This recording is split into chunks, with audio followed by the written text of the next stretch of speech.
Hello everybody and welcome aboard once again for a balmy afternoon here in the Masai Mara, in the Mara Triangle to be exact. Welcome aboard for the Sunset Safari. You're watching Safari Live and my name is Ralph Kirsten. On the camera we've got Craig.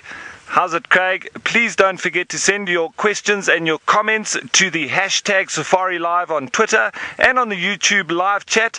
Get involved with the largest game drive in the world. Now, let's not forget that Safari Live will be coming live on primetime Safari time in the US from the 4th to the 8th of February. So please don't miss out on that. And for the old-time viewers, there also will be Safari Bingo, which is coming back, and that's also for the US viewers. So please go to the natgeo.com/Safari Live and find out how to play. Now, we are in the area where the leopard had dragged the giraffe up the tree, and we're going to just be coasting forward and going to see if we can find if he's there. We just wanted to stop a little bit away from where he was, just in case he is a little bit skittish, like these leopards are here in the Masai Mara. So we're just taking our time and we're going to slowly now make our way in there. We do have Djuma joining us a little bit later, and we've got a school drive, so there's lots of excitement to be had, and hopefully we're going to get lots of predators and all sorts of exciting bush life. So join us and let's head on through and see if this leopard's still around. Now, it's a lovely balmy afternoon, as I did mention. It's probably just over 30 degrees Celsius, in that sort of 88 to 91 degrees Fahrenheit, so nice and warm, and I can see all the predators probably lying up in the shade a little bit. There's hardly a breath of wind at the moment. And all the elephants to be down in that swampy area. But us, for the moment, we're just looking out for this leopard and seeing if he's still here. So while I just try and find exactly where he is and the exact tree that he's sitting in, let's head you on over to Taylor, who's waiting to say hello. We are waiting in anticipation because we are so excited for the safari. Doesn't that watering hole look inviting? I don't know about you, but I kind of just want to jump on in at this sunset safari. It is very warm out here in the Mara. Actually, Megan, what is the temperature today, please? Florence Nightingale. It was quite funny last night. There were some interesting things that happened in camp. I don't know. Oh, not interesting. I made it sound like they were scandalous, but there was no scandal in camp. Manu's sick. So Megan was just helping Manu get better by making, ginger, lemon, honey, tea. Little concoction, yes, exactly. It was delicious. Anyways, this is the Sunset Safari, and perhaps we'll talk more about medicinal uses of plants. My name is Taylor, and on camera with me is Manu, and we're in the Mara Triangle. And for some bizarre reason, I'm in a very chatty mood today, so good luck to all of you. Anyways, yesterday afternoon, if you did join us for the Sunset Safari, you may have noticed this area. You're probably going, hey, this kind of looks a bit familiar. Well, it is. This is where the Olololo Pride of Lions seems to enjoy climbing trees. And this morning I was telling you how I hadn't seen any sign of them coming down the escarpment, but we did hear baboons and all sorts of other creatures alarming, but that could have also been for a leopard. Or even, you never know, some hyenas. There's big clans out here. So I just thought, why not pop past and have a quick look around? Maybe they've gone into the forest. Sorry, lapwings. Just driving along the edge of this because I want to make sure that I check all these areas. There's some great shepherd's trees for lions to lay about. It's just not great for our bottoms, I'm afraid, because there's big bumps here. We'll try and avoid some of them. Okay, so here's the shepherd's tree.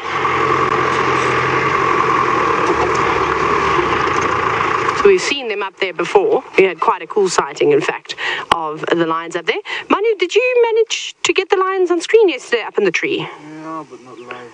Oh, not live. So and they ended up climbing back up there. Can you believe it? Manu was with Jamie yesterday. So they went all the way to the top of that tree. And when we first saw them up this tree, we didn't even realize that there were any in there. Remember, they were tucked away right in the top of the canopy. But they're not here today.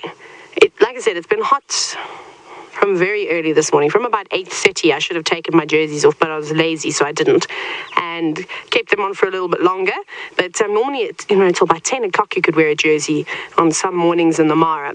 But today was exceptionally hot, and it's only 26 degrees Celsius, 80 degree Fahrenheit, which I think is quite low. In fact, I feel like it's much warmer than that. Real feel about 28. That's what I'm going to go with. But no lions. So perhaps we should drive down this road that takes us along the forest. I think we should do that. And then hopefully we'll see some heads popping up. It's a bit tricky though, because as you saw there, the grass is quite tall. It's quite yellow now. So a lion blends in exceptionally well.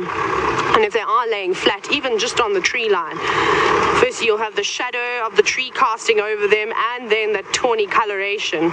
You're not really going to see them. Anyways, we'll try, and then we'll see what else we can find. But our end game is to end down at the salt licks. Could be leopards, could be lions, could be cheetah. You never know. Ralph, however, has of course beaten us to on Monday afternoon, starting off with a leopard.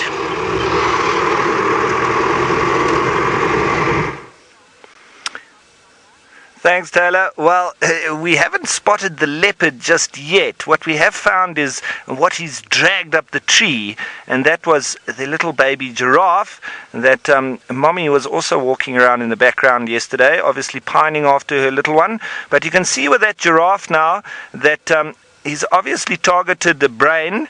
So that's often what leopards do, what also caracal do, and smaller predators. If they get a prey, they will often open it up and go straight for the organs. Very rich protein in the kidneys and the liver and the heart, and then also in the brain as well. Afterwards, the rest of the meat obviously still very nutritious for them, but the first parts they would go for are those. In case they get chased off, at least they've accessed the most rich in protein parts that they could have. But this male, obviously a very powerful individual, being able to hoist that up into the tree. It is a baby giraffe, but it is still a heavy weight nonetheless. And he had it a little bit lower yesterday, and now he's hoisted it up higher overnight. I wonder if that's as a result of some hyenas maybe coming around the base, even lions possibly.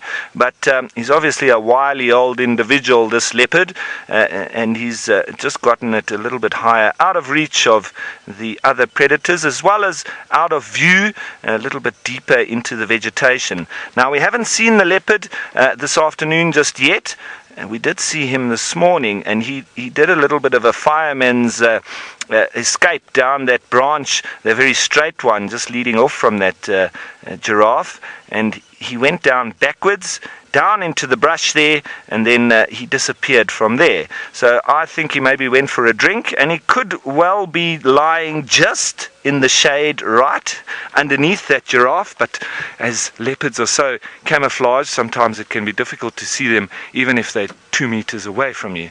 So I suspect that he is around. He won't be just leaving that meat up there. He's cached it, and he will be back. But I'm thinking we might start heading down towards the swampy area, maybe go catch up with some of the elephants and the buffalo down there, and then come past here again a bit later and see if he's back up in the tree next to his cached food. That would be great. But for the moment, he's not here. But at least we've got a point to come back to, and we know that he's going to come back here at some point. Right. I think there's no point sitting around waiting for now, because we'd just be really lucky to see him coming up, but I think it might be a little bit later that he'll do that. So we'll take this little road that I don't think I've actually driven down this one, but as we go down, we'll still be skirting along this thicket area here. We're going to keep our eyes out for that little flash of white on the tip of his tail and looking for those spots, but as I say, it can be really difficult to actually see them. So we've just started to hear some of the birds calling, as it was a little bit quiet earlier, but we've heard some of the emerald spotted wood doves doing their hoodoo-doot, hoodoo-doot, one of the saddest birds in the bush, telling their very sad story, as all the Shangaan and Zulu people say about the emerald spotted wood dove's call, as well as the black-backed puffback, or the snowball that they call it in Afrikaans, sneeuw.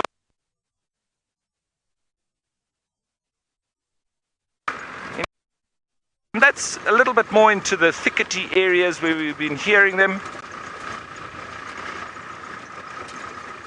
So sorry for the little bit of black screens there, everybody. It's just a little bit of technical issues, but I'm sure the guys are working hard on it in the background, and they'll keep us live with you nonetheless.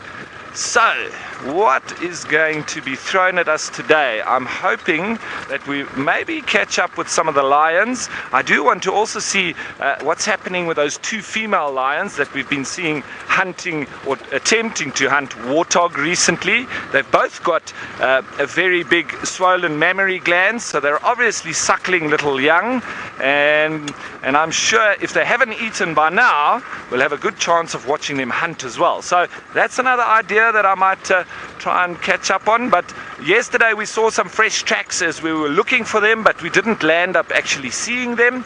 But I know where they're hanging out, and so we will head into that zone, which is right next to the Mara River, which is straight up ahead of us, and we'll just continue through this long grass on our way down there into that zone. While we do that, let's head you on over to Taylor, who I think is doing something quite similar.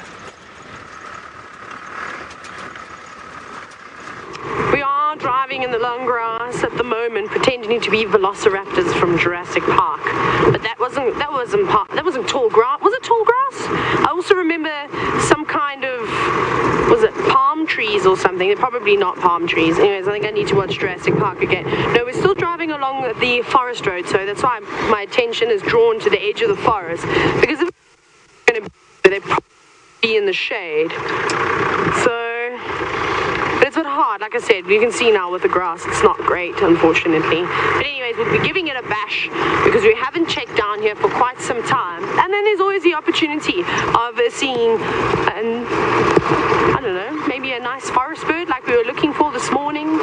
But we still haven't done the African emerald cuckoo yet. That's the one I've been trying to get on screen, although I haven't heard their beautiful call for quite some time. But hello, Georgie. But anyways, one day we were going to get it, I promise. Maybe just not now. Who's just landed there? That looks like a long claw. Just off to the right of the car. There is the bird of sorts. I also need to have a look at it. I did see a flash of yellow there as it disappeared. So it is a yellow-throated longclaw. Yes, now you can see it quite nicely as it turns its head. I do love the way that they maneuver over the grass like that. It's so cool, and they do it so quickly. I mean, look at them. They even manage to duck underneath tufts of it as well. There are very few birds that can walk on the grass like the longclaw can. They really have got it waxed, if you will. And a bit warm again. You can see how hot it is. Its beak agape. Just disappearing in there. Still trying to find a nest, though. That's something that I said to you probably over the last few months, that I'm hoping to find a longclaw nest in the grass. But every time I've tried to follow any of the adults as they move around, well, I suppose they just try and flee away from the car, so it becomes quite difficult. You might have to do a bit of walking. But then you wouldn't really want to walk in tall grass like this. One day we should just poke our head out the side of the car when they land down in the grass, and maybe we'll be surprised to find one. Another bird that we could potentially see along this road is Mr. and Mrs. Hammerkop. Eventually we'll get to their nest and in the patternwood tree. We can have a look and see if anyone's there, if the Egyptian goose are perhaps back and wanting to try and take that nest for their own. We'll see. But this road has dried out quite nicely, which is good, because I was a bit nervous about coming down here, because I've been stuck here before, sadly.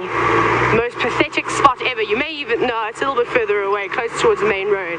But, you know, you might see it again.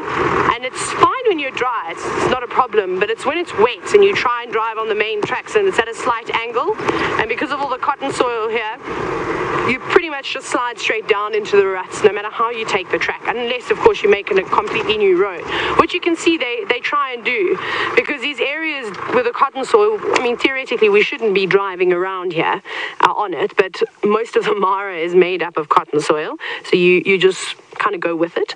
And the way that they sort of don't destroy the roads too much is when one gets too bad, they start a new track and everybody drives on that track, and then they let this one recover, so they'll leave it for a season.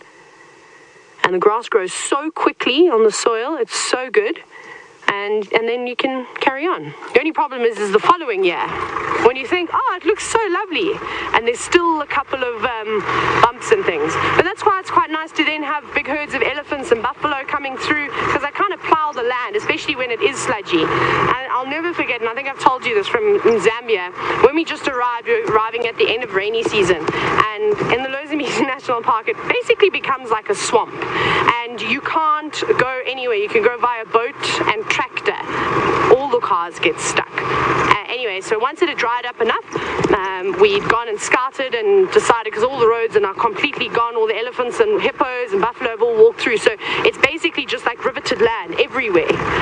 And we go, okay, cool, this year we're going to put a road through this area, and then the grass sort of just grows up, and it was like there was never even a road there before. That's quite cool, and it sort of fixes all the deep spots where, you know, maybe a few cars got stuck and dug down into the ground. The elephants, from them walking over, kind of fixed that. But it was bumpy trying to grade those roads, though. I'll never forget. It was, you take the worst roads that you can find out in anywhere in Africa. There's some good ones in the reserve where there's just big bits of gravel and stuff like that. You bounce around like that. That's what we would do for 9 hours every single day for about a week while we implemented some new roads. But Ralph, I don't know if Ralph is actually having too much luck. I should be able to see him soon. Let me keep my eyes on the road so I don't get stuck again. And hopefully Ralph has found that leopard.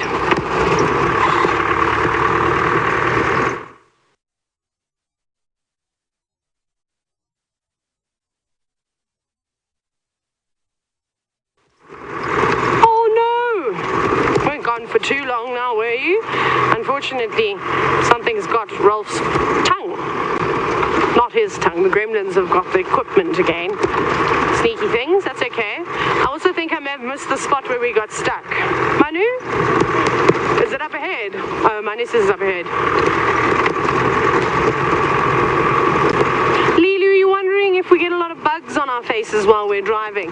Oh, not just on your face, Lilu, but in your mouth, in your eyes, particularly in my eyes, and I almost eat butterflies every single day, unfortunately. And I haven't had too many, touch wood, haven't had too many insects go in the ears, but that can happen as well.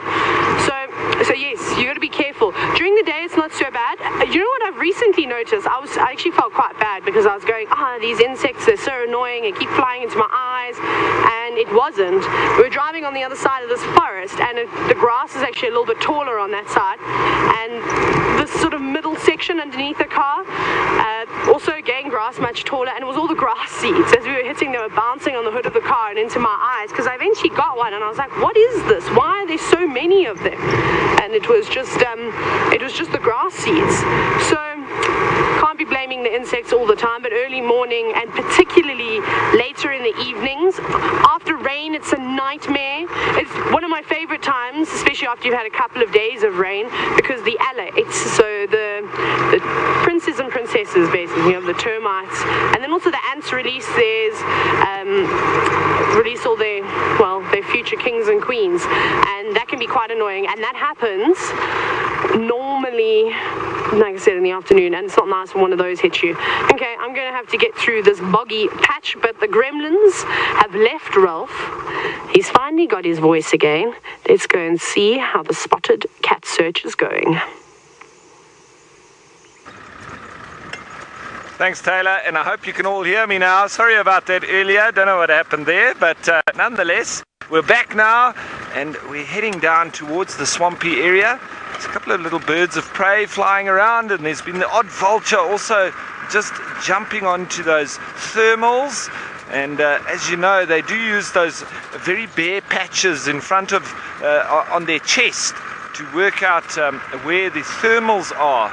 And so they are the best creatures that are able to use those thermals, and they are fantastic at it. And a very, well, the best part of the day being the midday when you're getting those best thermals. So you do often see a lot of the vultures out at this time of day, and we've got some other raptors as well that are flying around, harriers, and all sorts of special little birds here. But we're just heading down now to the cooler part where there's lots of water around, and there are a lot of elephants. So that for me is one of the best things to do when it's the start of a drive, nice and hot, not too much wind, not too much happening. There's always some action down here by the swamp or marshy area. So that's where we're headed right now. And it was quite strange yesterday, actually. It was hot in the afternoon, but we still saw some hippos out of the water, which was a little bit strange because they normally just get through here, a little bit of mud, but we've got our diff lock in.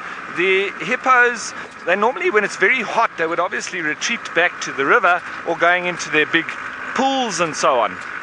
But yesterday there was still some out, and I wonder if it was because of tiffs in their little pools that those individuals were then staying out of the water, because it's not that normal for them to be in the heat like that. But they do also have a bit of a sunscreen, a natural sunscreen that they do excrete, and you almost see this bluish whitey color that they start to turn because of that. So they do have a natural way of protecting themselves against the sun as well, but they don't thermoregulate very well. So when it's hot like that, they can very easily overheat. But the elephants don't generally overheat because they've got those fantastic radiator-like ears, and I'm sure they're all working very well today, keeping themselves nice and cool. And there's a few elephants here off to our left, just the odd individual. There's not the big herds that we've been seeing. There seems to be more further down. Now that is a harrier of sorts that's just flown in front of us. It's not the pallid or the Montagues. It is one of them.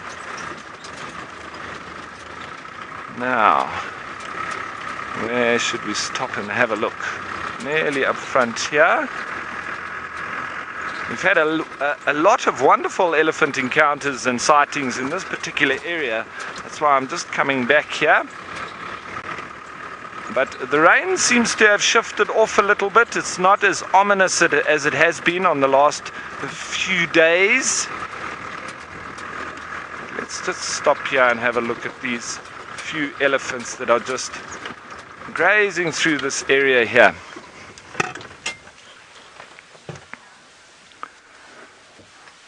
Now, Uncle Ben, you want to know how much an elephant weighs.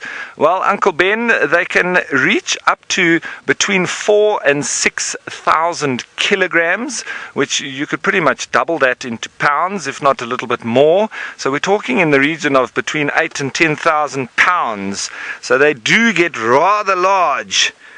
And you don't want an animal like that messing with your vehicle. Now, I don't know if Craig, oh, there he goes. I just caught him. I've got a little insect here that I just want to show you, if he will stay still. And I'll just sit nice and still there. He just flew into my leg as we were driving. Now, he is going to fly off. This is a tiny little dung beetle. Watch him open his wings and fly off. Here he goes. And off he goes. So that was one of the little dung-eating insects that we do find around here, and they'll be following the elephants around as well, because obviously that fresh dung is what they're after. And so as soon as that starts falling out of the elephants, it's almost immediate. All of these dung beetles start arriving, taking their little dung balls, and either trying to attract a female with it, or a female then taking it to go and dig it into the ground ground and lay a little egg in it for the larva to feed on the dung. But that was nice just to have a little insect that is associated with elephants as well. He obviously just landed inside the vehicle as I was driving through the long grass. But I love dung beetles, and when I'm on bushwalk I'm going to be talking about them a lot. But here we have a small breeding herd. There's a couple of little babies there. And you can see the amount of grass that these elephants go through in a day is quite tremendous. They're constantly putting it in their mouths, feeding on it. And it is, for me, absolutely amazing how such a huge animal with such a big weight, Uncle Ben, can actually survive purely on grass. One of the mega herbivores and one of the wonders of the world, I think, and how these animals are actually able to survive with that. But look how they're wafting their ears, always an indication of how hot it is. There's lots of movement going on there. Continuously feeding and wafting the ears, and they would be drinking a lot as well. And luckily they've got both food and water literally underfoot. So it's perfect environment for these animals, but quite unusual that they're just grazing in terms of where elephants are normally found. And we like to say normally, but these elephants would probably say that they normally like to eat grass. Normally I would say that they're more of a mixed feeder.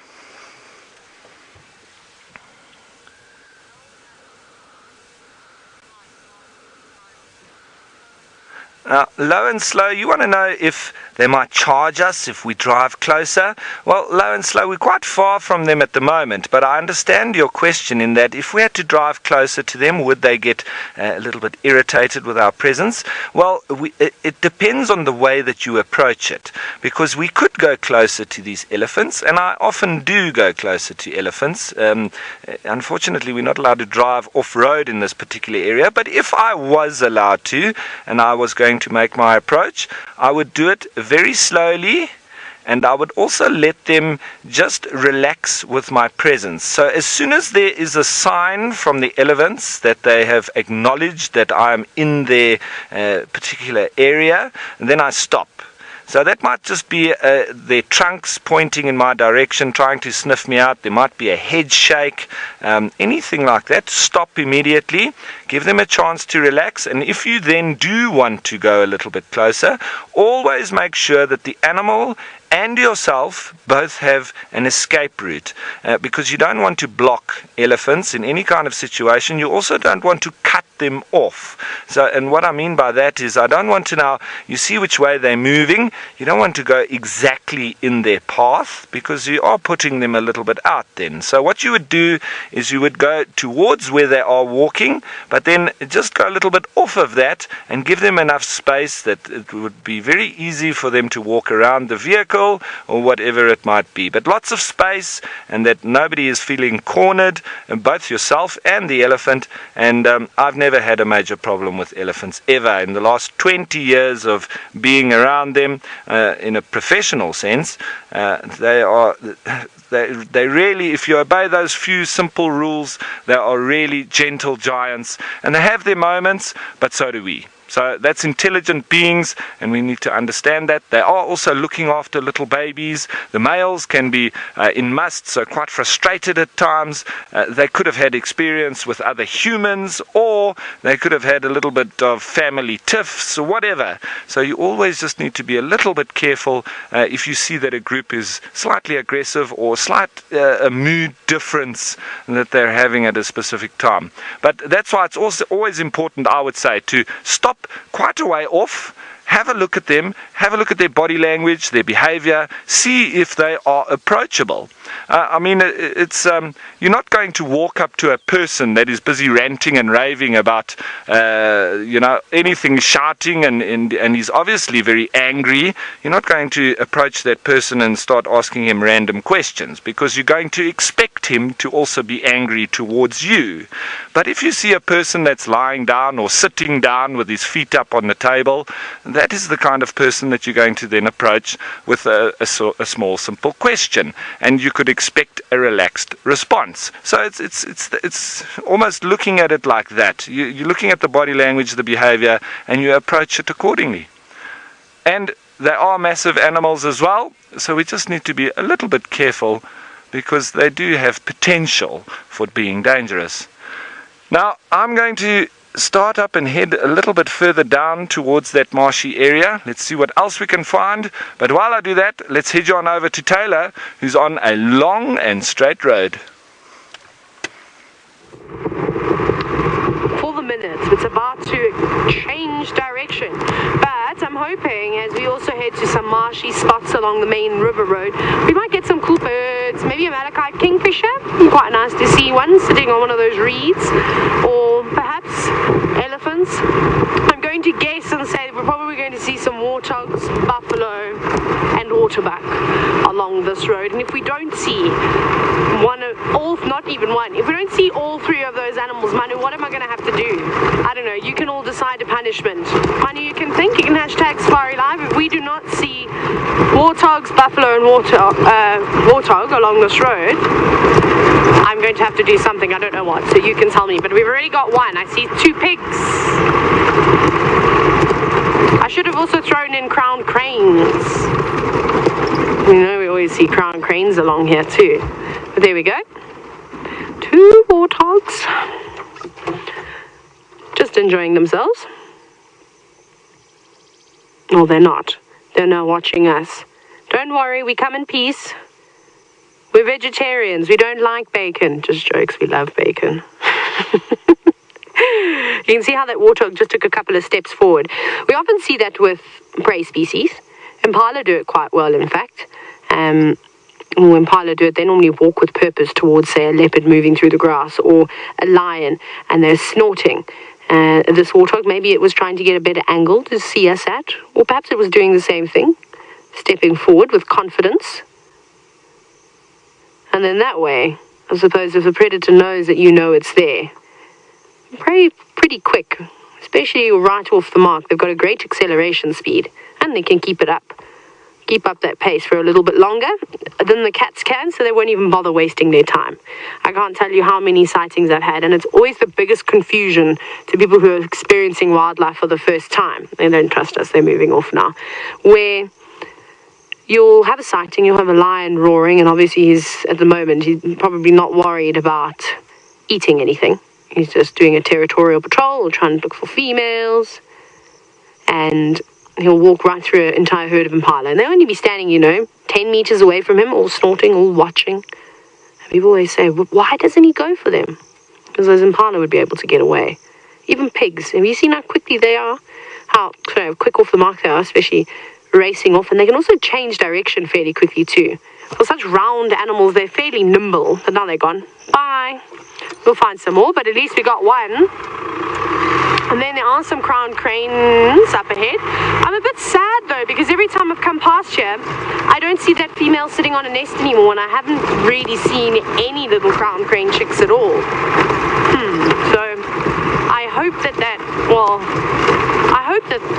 they at least made it till they hatched, and maybe those chicks didn't make it, or perhaps a water monitor or baboons came through and raided their nest. There are often lots of baboons here too, and they are very keen at raiding animals' nests. They love ostrich eggs, and I'm sure a crowned crane egg wouldn't be too small either.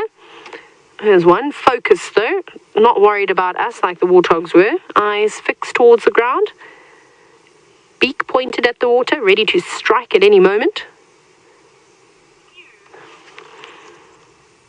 I heard a couple of frogs making some noises, but as of course this crane gets closer, everybody goes quiet, because you don't want to be making too much noise, especially if you're a hunter that is searching for anything. It doesn't matter if the frog tries to do what the impala does and makes an alarm call. Not that they really make an alarm call. They make a distress call, which we call a release call, which is like normally one last attempt at trying to save themselves by screaming as their predator has them in their beak and their claws or whatever, and hopefully giving them a fright that they drop them and then they can get away. But otherwise they don't alarm like I was explaining the impalas do. So when a bird, or when a heron, when when a crowned crane, when an egret comes moving through, wading through the water, you sit as still as you can and as quietly as possible. And there's the other one. There's two of them. What is this butterfly that's flying around? I want to catch it. If it comes here, I might try. See if it will land on me. It's just fluttering on by. No, it's gone now. It's a very, very nice scene. I don't know why, though, there aren't any more birds here. I mean, most times we come through here and these areas are just filled with a variety of birds. I'm missing the African sacred ibises. I don't know about you, the bin chickens. I like seeing them on Game Drive.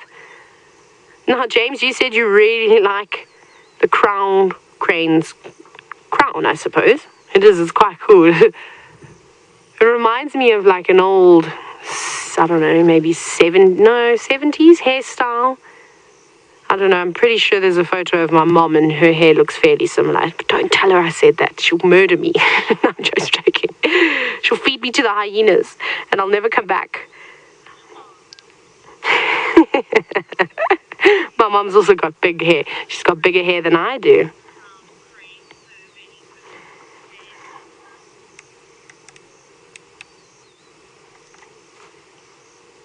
Very quiet. I'm waiting to hear the frogs again, but the ones even next to the car aren't taking a gamble with these ferocious predators around.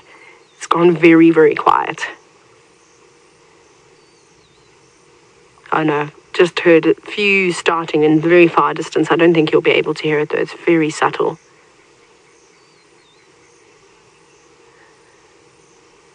No, they're just pecking away. I wonder what's there.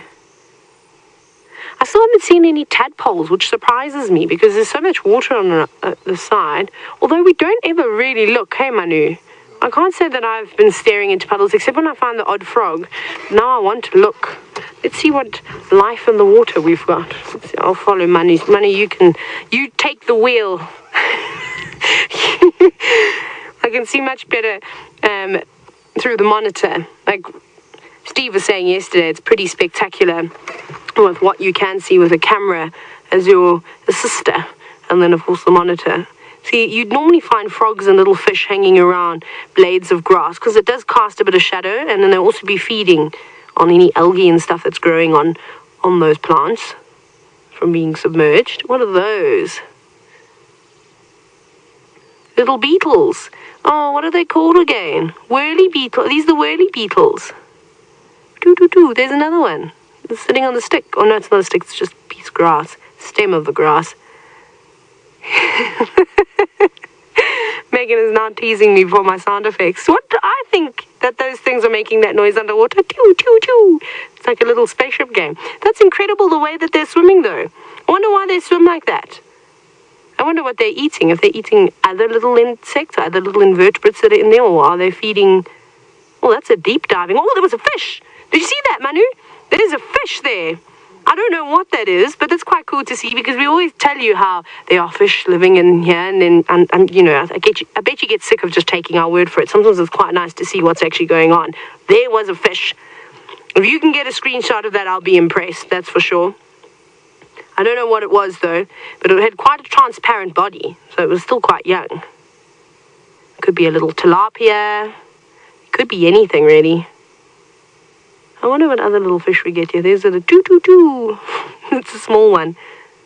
Just resting up on that leaf. Yeah, it actually looks like it's feeding now. See how it's skimming along the leaf? Just under the surface of the water. So maybe it's not feeding on insects. I don't know. I don't even know if they are whirly beetles. I could be making them up completely. They don't look like boatmen. There. What's that? Oh, that's a boatman. That's James's favorite thing in the whole wide world. Remember, maybe this is what we saw. Maybe we didn't see a fish. Maybe it was a boatman. Oh, no, I'm sad. But I remember James captured one. No, I'm right. There are fish. There's a fish. No, it's another one. There's 3 of them. When they're under the water like that, they're deceiving. They look just like fish. Don't you think? They got you, hey Manu. And the way that they turn, and then you get that sort of, light flash on them. Obviously, that's the sun reflecting off of them. It just reminds you of the underside of a fish. They are weird-looking things. Now, Francis, even though we have not seen a fish, I'm sorry, I think it was just these boatmen that we were looking at. You're wondering, how would the fish get here? Well, because of all the water birds, they often collect eggs on their legs, funny enough, and most of the time the water birds don't spend too much time away from water, so the eggs don't dry out, and they just deposit them back in the water again. So that's how they can move. Oh, there's a beautiful dragonfly. Manu's hot on there. That's his favourite thing. Remember, you went through a phase, Manu, where you only wanted to put dragonflies on screen. Now you're all saying that Manu is doing a wonderful job. He always does a wonderful job, doesn't he? Especially with the smaller things. Right, Manu, that's all. Those are all the nice things we were saying about you. Can't, otherwise his ego is going to be too big. No, I'm just... you even said, yeah. Just teasing, of course. No, it's pretty spectacular. That was quite cool, though. But life is going to be short and sweet for anything that lives in this marshy section. But for them, life, well, I suppose is that way. And the design, they often have shorter life cycles. It's amazing how there's so many species that will live in these temporary pools of water or marshes. Pretty epic. But we'll see what else we can find. And along this road, we've still got buffalo. And what else do we have? Waterbuck to go. Otherwise, I'm going to have to do something. Still waiting to hear what you want me to do. Ralph, however, I think he's found a creature of sorts. I didn't hear exactly what it was, but let's go take a look. Well, Taylor, it seems you finding all the little things, I'm finding all the big things, especially the elephants. And there's a lot of them down here in the swampy area. And speaking of how do you approach elephants and so on, this particular male, we were driving up the little two-track, and he was a way off, but as I turned just to face him, he faced me and he did a real big head shake, and you know, they almost throw out the dust from behind their ears. So immediately I stopped and switched off, and this was the result. He actually looked quite aggressive towards us, but he was just saying, right, that's close enough, and so I obeyed his warning sign, and look at what happened. He literally looked at us and thought about coming towards us, and then thought that we weren't a threat, and off he went. So exactly as I was saying, that's the perfect way to diffuse any situation. Now, Mr. Q, you want to know if elephants can stand up on their back legs. Mr. Q, it's not normal for them to do that, but I've seen it on many occasions in particular areas where they are trying to access some specific kind of food. I've seen it in the Namib Desert with the desert elephants, and I think, if I'm not mistaken, a lot of researchers have said that they are the real specialists at standing on their back legs, on their haunches, and almost then reaching up for those anna tree or false acacia seed pods, which they really love to eat. And also in mana pools in Zimbabwe, I've seen them doing that there as well. And I think in the odd place in the Kruger National Park, they've also been seen to do that. But the ones that I saw do it the best and almost at full stretch was in the Namib Desert, in the ephemeral rivers. And as I say, they don't push the trees over there. They do shake them a little bit, but then they also go on their back legs and reach up, and it is a wonderful scene to actually see a big bull elephant trying as hard as possible to reach up high. Now, you see that, what he just did there, that was also a little bit of an aggressive head shake. I don't think it's towards us, it's maybe towards one of the other elephants there, but this male looks like he might potentially be going for a bit of a mud bath, or is he just going down through the lugger? It's difficult to see from here. No, it looks like he's just crossing through.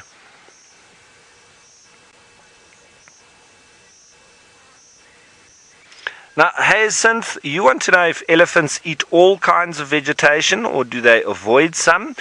They will avoid some kinds of vegetation, Hyacinth. They don't eat anything. even though they pretty much do eat most things, but there are some toxic plants that they won't generally go near. I've never seen an elephant eating any kind of euphorbia, for instance, which has got a very toxic white or milky latex. There's a few of those kind of plants. It's a cactus-like sort of leafy or what do they call it, succulent type plant. So the leaves almost look like branches, but they're very soft, squishy type branches, very much like a cactus, but you get them in tree form, you also get them in bush form, but very toxic. And the elephants, I haven't seen eating that. However, I have seen a number of other animals such as porcupine, black rhino eating euphorbia, but elephants won't eat that. And something quite interesting is that in places where elephants do have conflict with humans, especially around their water and their vegetables, etc., which elephants love to eat, it's quite easy to deter them if you plant chilies around the outskirts of your vegetable garden, especially the little red eye chilies, the very hot ones. The elephants obviously have got a very strong sense of smell, and I think that also burns their nostrils, so keeps them out. So that's something else that they wouldn't eat. Some of the things that they do love to eat is citrus, so oranges and lemons, and it's actually quite dangerous to be in national parks, especially where there's no fences around the camps, with people that are holding citrus fruits within their tents or in their vehicles, because elephants can very easily come to try and access that and damage vehicles and camps and even injure people in the process. But all they're after is that those very sweet fruits. They also go after mistletoe and the flowers that are very sweet, very often found in the top of knob thorns. Also, other flowers such as the knobthorn flowers, the very white, smelly flowers on them as well, and also the velvet-leafed corkwood, or very soft and sweet roots. So with the velvet-leafed corkwood, they actually push the entire tree over just to access the roots, which are very sweet and soft. And that's part of the Comifera family, or the Canidoot, which is an Afrikaans word meaning cannot die.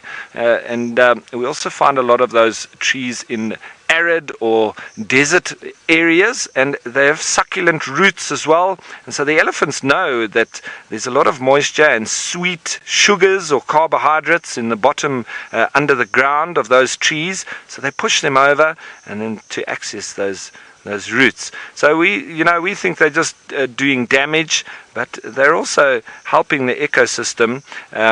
By pushing those trees over, they stop the bush from getting too thick, and so enabling other animals to be able to move through the area as well. But very interesting, and I think we're going to continue on and see if we can find some lions along this forested area. But let's head you on over to Taylor in the meantime, who's got another one of the big five. Well, I just don't want to have to do anything silly, which I'm not sure what I'll be doing yet, because I'm still waiting to hear from all of you. #Safari Live, remember? And we've only got Waterbuck to go. I'm feeling fairly confident, I must say, because the cut-off point is Hippo Pools. I've just decided that. It's not too far away. I thought I'd better make it a little bit difficult for myself, but a big herd of buffalo. Mr. Q, you want me to find a serval? Yeah, that's probably not going to happen, unfortunately. It's hard. It's even hard to see the buffalo in the grass sometimes, so a small cat like serval with this tall grass is going to be virtually impossible. It would be finding a pin that is snapped in half in a haystack, only half of the pin. That's how hard it would be. So I doubt we're going to be seeing any serval. But yes, right here the buffalo, just moving through. I haven't actually seen a herd of buffalo here for a while. I've seen lots of dug boys. They like to live in the marshy spots and keep nice and cool. And I wonder where this herd has come from. Probably the tree line. Probably from the Mara River. Maybe they've already gone down to have a drink somewhere, or they were keeping out of the heat of the day at 12 o'clock. It was exceptionally hot then. And I keep parking in the wrong spots. I keep actually parking directly in the sun. So I'm baking this afternoon. which is something that I haven't actually done in the Mara for quite some time, is broken out into a sweat. The weather's perfect here. It's really, really pleasant, except on those really windy days. That's not fun. That's never fun, but the buffalo are on the move now. Where are you going? Back towards the escarpment? Are you going to join up with another herd? I don't know. The tails these animals could tell. But anyways, let's keep going. Maybe we get the waterbuck. Be quite nice. Then you normally see 2 and 2 together. Hopping around here. Still keeping an eye out for that kingfisher though. Hi. Oh, we don't want to be hanging around them now. Covered in flies. That's terrible. I don't want to have flies on me that have been sitting on buffalo dung, and especially when they get into your mouth, because they always like to go into your mouth and your eyes. Another pair of crown cranes. Hello guys. Also looking around for insects. My goodness, where are the waterbuck? They're always here. Actually not much. There's not many people out and about at the moment, unless everybody's down at the border, which they could rightfully be. We might actually try and head down there too. Let's have to see.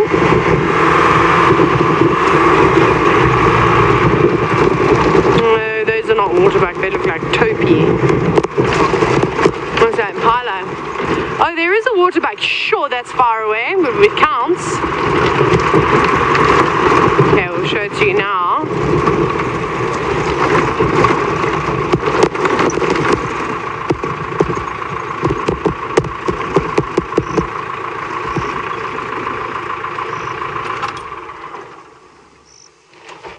They're moving. Another one that might pop out as well, but there's one standing in the far distance.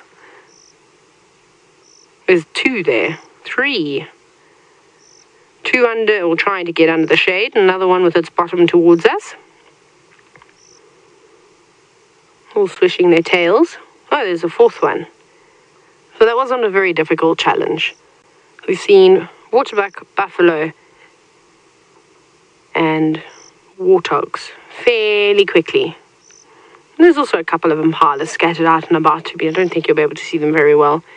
There's one that's just poking his head out, 2 that you can just see, but there's actually a herd in between those termite mounds. So that's another waterbuck. Plenty waterbuck, but all quite far away, so we'll carry on to see if we can get something that's a little bit closer to the car.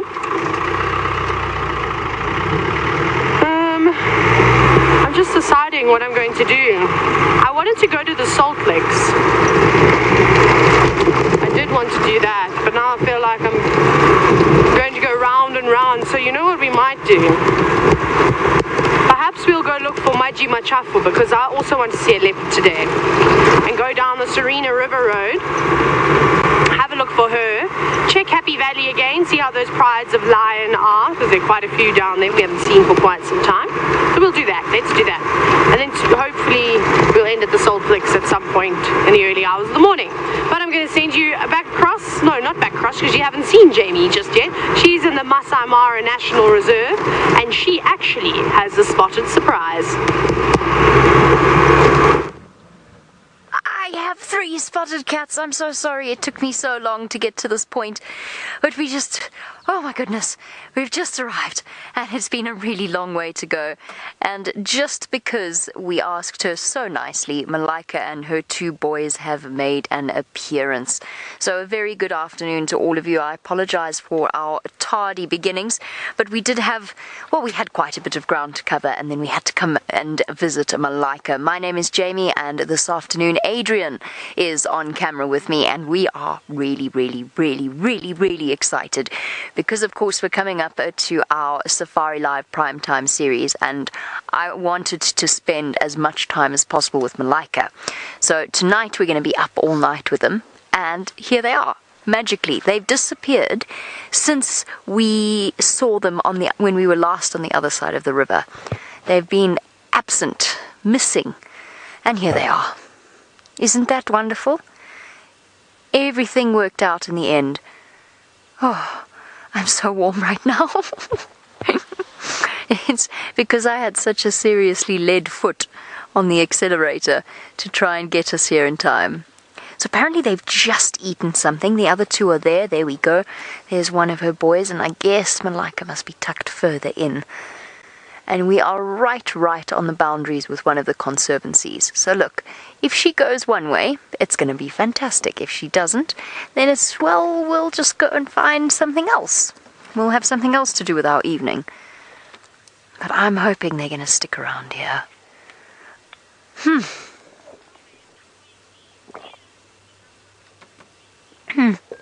Wendy, you say that you love Malika.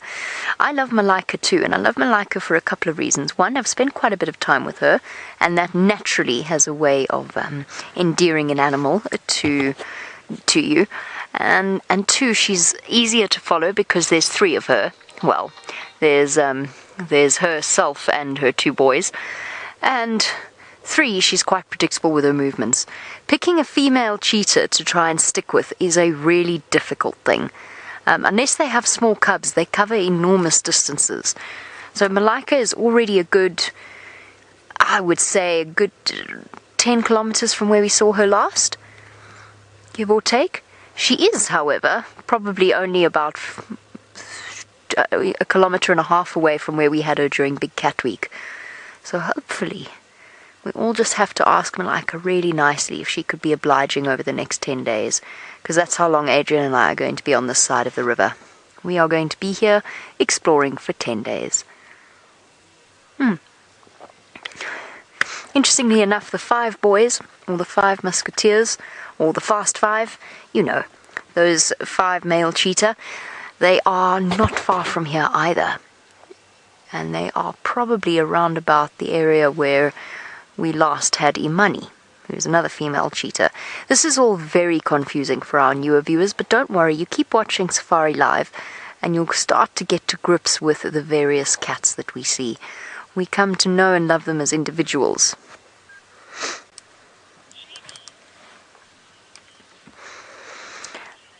Jenny, you want to know what Malika means in the local language. It means angel in Kiswahili. So Malika means angel, which is a very sweet name. I think she was actually named by other wildlife documentary makers or filmmakers. She was the daughter of Kaiki, I think it was. So she's quite a famous cheetah, actually. Probably the most famous cheetah in the world, come to think of it. Whew. I understand why these cats are panting. I'm actually going to wait until this other vehicle's moved, and then I'm going to shuffle round and find us a patch of, not shade, but we'll use our roof for shade. Oh, I'm so happy though. I'm happy it's hot. It means we got here. Otherwise we would have got stuck in a flowing river. Okay, so while we are enjoying not being stuck in the mud, Rolf has found somebody who absolutely loves rolling about in it.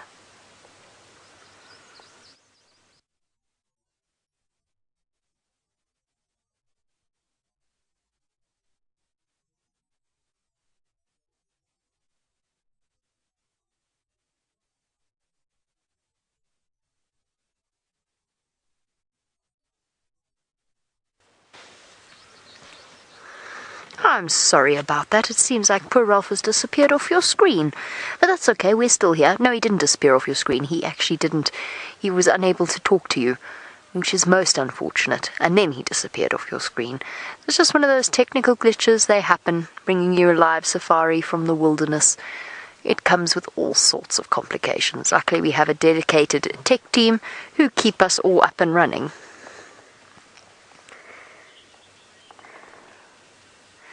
Our please, Megs, correct me if I'm wrong. Spaz is wondering if cheetah are declining in Africa. Yes, they are. There are certain recovery stories, certain places where cheetah numbers, like in the Mara actually, have been quite healthy, or at least healthier than they have been in the last few decades. But yes, as a species, the cheetah is definitely listed as one of the more endangered predators. And that is for a couple of different reasons. One, they're highly specialized. They like these open places because they can run fast. And if you put them in an area where there's too many lions, too many leopards, and too many humans, they really do struggle to adapt. Whereas something like a leopard is an incredibly adaptable cat. So habitat loss, encroachment by humans, fencing, which of course means an overpopulation of lions in a lot of cases. These are all reasons that contribute to the cheetah's decline. Poaching is a small part of that problem where it comes to cheetah, but it plays a role in the loss of so many different species. So yes, numbers are declining. There is an argument, I'm not saying it's my argument, there is an argument that suggests that cheetah are actually going naturally extinct. And it's quite a solid, it's not it's not just somebody writing an opinion, it's a scientifically based opinion on the fact that they are a species that is incredibly genetically not diverse. They are all very, very similar to each other genetically, unusually similar to each other. And there are, of course, lots of people who argue the opposite of something like that. And of course, either way, we cannot deny that humans have had an impact on them. Okay, right, it seems like Rolf has managed to get himself back up and running, or at least is able to speak to you now. Let's go and find out what he has to say. Thanks, Jamie. And yes, sorry about that, everybody. It seems somebody doesn't want to hear my voice, but, well, you're not going to get rid of me that easily. And we've made it down here to a very big herd of bachelor males. This is probably one of the biggest herd of just purely male buffalo that I've actually ever seen altogether. But it's wonderful to see that they've come together as a group. It's most likely older males that have been left behind by the herd. Well, they've just gone the next best thing and said, well, if they don't want us, well, we'll make our own group here on our own. And there's probably about 15 or 20 of them altogether. And some of them wallowing in the mud, some of them feeding, others just walking on towards the others. And it's like an old boys club. But they do then have all the eyes and ears, and not quite as many as they would have had being in the herd, but at least there are a lot more of them here. And these are all males. It's quite incredible to see, because normally in such a big group it would be a breeding herd, but here is all just males. And so they've probably the older ones, as I say, that have been left behind.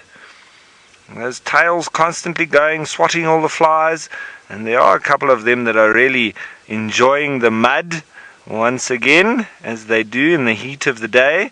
And there's still the ever-present ox peckers that are around. And it's amazing to see when you look at a buffalo like that. He looks like he's very slow.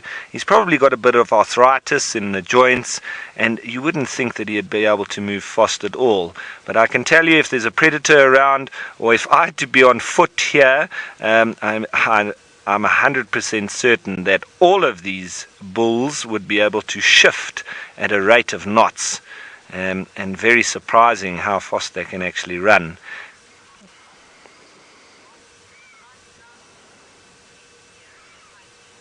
Now, Pisces Bobby, thanks once again for your comment and saying that you love the impressive headgear. Well, it is quite impressive indeed. And it's almost like a helmet, or a Viking's helmet, something like that. And it looks like it's almost been plastered over the top of their head. But it is a very good defense indeed. And it has also been known that it is so thick, that boss in front there, that you do need, if you were going to either defend yourself or hunt buffalo, you do need a very high caliber rifle, because it has been known that many hunters have tried to shoot buffalo head on like this, as this one is looking at us, and it is literally just ricocheted off that boss there, pew! And then you've got one extremely angry buffalo. So it is a very good defense, and that includes against weapons such as rifles. Now you see how he's lifting his head up there.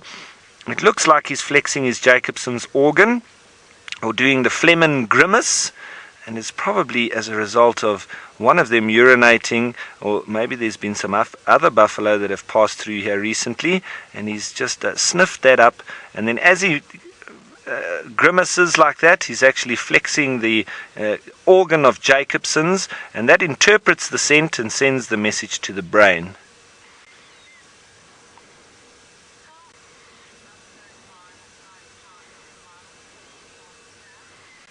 Now, Scarlett, you want to know if the buffalo here in the Masai Mara have a higher chance of survival than the ones in the Sabi sands?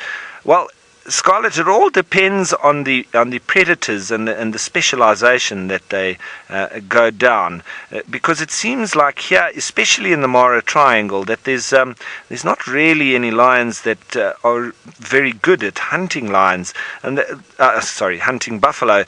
That's what I've seen since I've been here. I haven't seen really any lions going for these buffalo, and you can see by the way that they're actually very relaxed animals as a result, because where buffalo have been pressurized by lions and hunted on a regular basis, they are quite skittish, they're very quick to get up onto the defense, and they're not as relaxed as they are here. Now in the Sabi sands, however, it seems like the Nkuhumas and some of the other lions there very adept, very good at hunting buffalo, and so the buffalo, they remain very nomadic, they keep on the move, they also keep in formation, they're a lot more skittish, and they do keep up that defensive structure on a daily basis. So yes, I would definitely say that the ones in the Sabi sands are a little bit. Now, Jenny, you want to know if a hyena clan would attack or hunt buffalo of this size? It's quite unusual, I would say, but yes, they can as well. Hyena are very good hunters, and if they put their minds to it, they will definitely go for buffalo. And we've, because of my very big interest in hyenas, we've been chatting about it around camp a lot. We're very excited amongst a few of us about the hyenas and the den and their different kinds of behavior, and so we've been looking at all sorts of different documentaries and videos and just seeing different behaviors of hyena, and there's a lot of recorded evidence of hyena hunting buffalo, but the only thing is they're quite similar to that of the wild dog.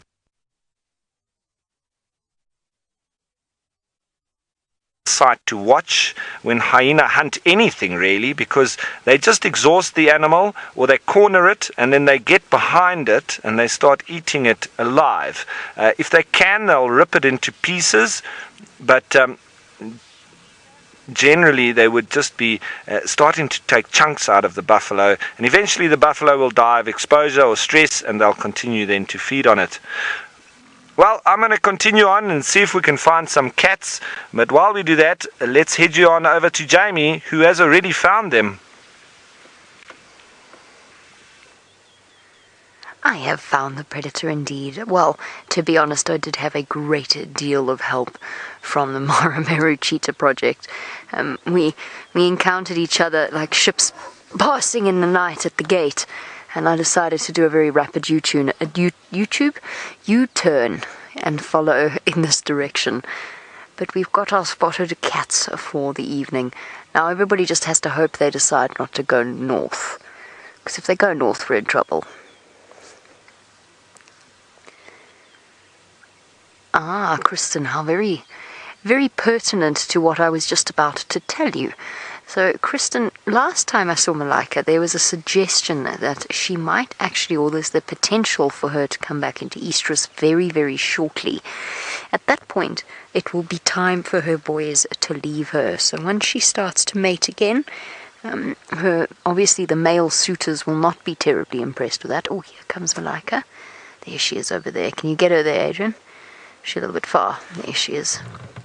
They've definitely eaten something. They've definitely caught something. I don't know what it was. Must have been something small, because it seems to be all gone. What has she got there? And quite full bellies as well. bone. Some kind of bone. I don't know exactly what it was they caught. Little antelope of some description, I suspect. If it were a scrub hare, it would be long gone. Anyway, yes, as we look at the lovely Malika, it is almost time for her to be back into estrus. She probably, depending upon where she is, could end up mating with the 5 musketeers, or the Fast 5. If that happens, then her boys will not be welcome additions to the mix, and they will have to sort of strike out on their own for the very first time. And they're more than ready for it. We've seen them hunt and catch their own food before. They are more than capable of doing it. Obviously, Mom's got a little bit of an edge because of her experience and her wisdom, but the boys will cope just fine. And that's one of the reasons why, interestingly enough, I actually really did want to spend as much time as possible with Malika now, because I suspect once her boys move off, we're going to really struggle to find them for a while, because they're going to struggle to find their place in the world. And it could just be that if Malika does mate now, in 3 months' time, she might go and have her cubs outside of our Traverse area, which would be, well, tragic, actually. But I'm hoping that won't be the case. I'm hoping she sticks in the area where we've seen her the most, which is around the double crossing area. Can you imagine? Here she goes. I think she's going to come around and join her boys.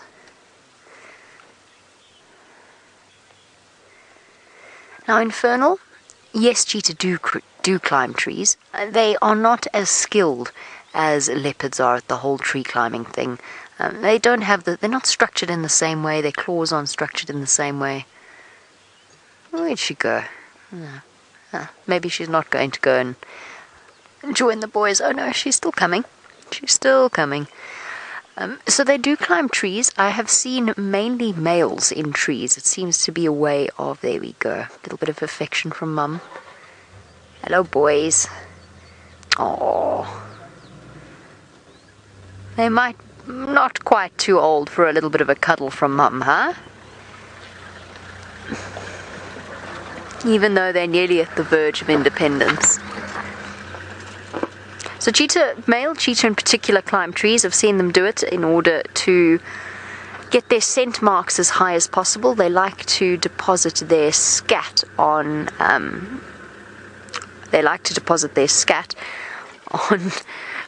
branches. I have seen female cheetah climb trees as well to escape hyena before, and wild dogs actually. 2 very, very unusual sightings very, very many years ago. So yes, they can climb trees. They're just not very good at it.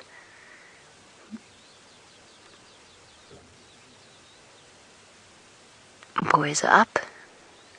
Boys are down again. Boy is down again. And we're still waiting to confirm exactly what their official names will be.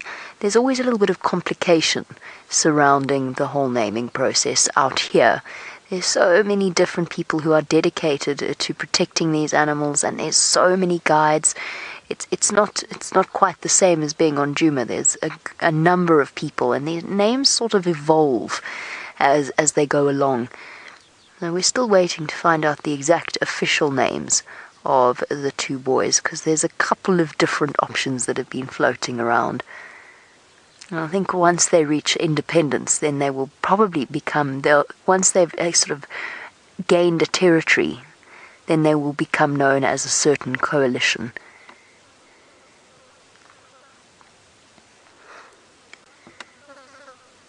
Either way, they're not in any way bothered by whatever their names are going to be. Whew. I think I might loop around and deposit myself on the other side of them so that we can enjoy some shade as well. They just look so comfortable, I'm starting to get envious. Right, so let us travel along from one type of cat with spots that's not very good at climbing trees to another that is.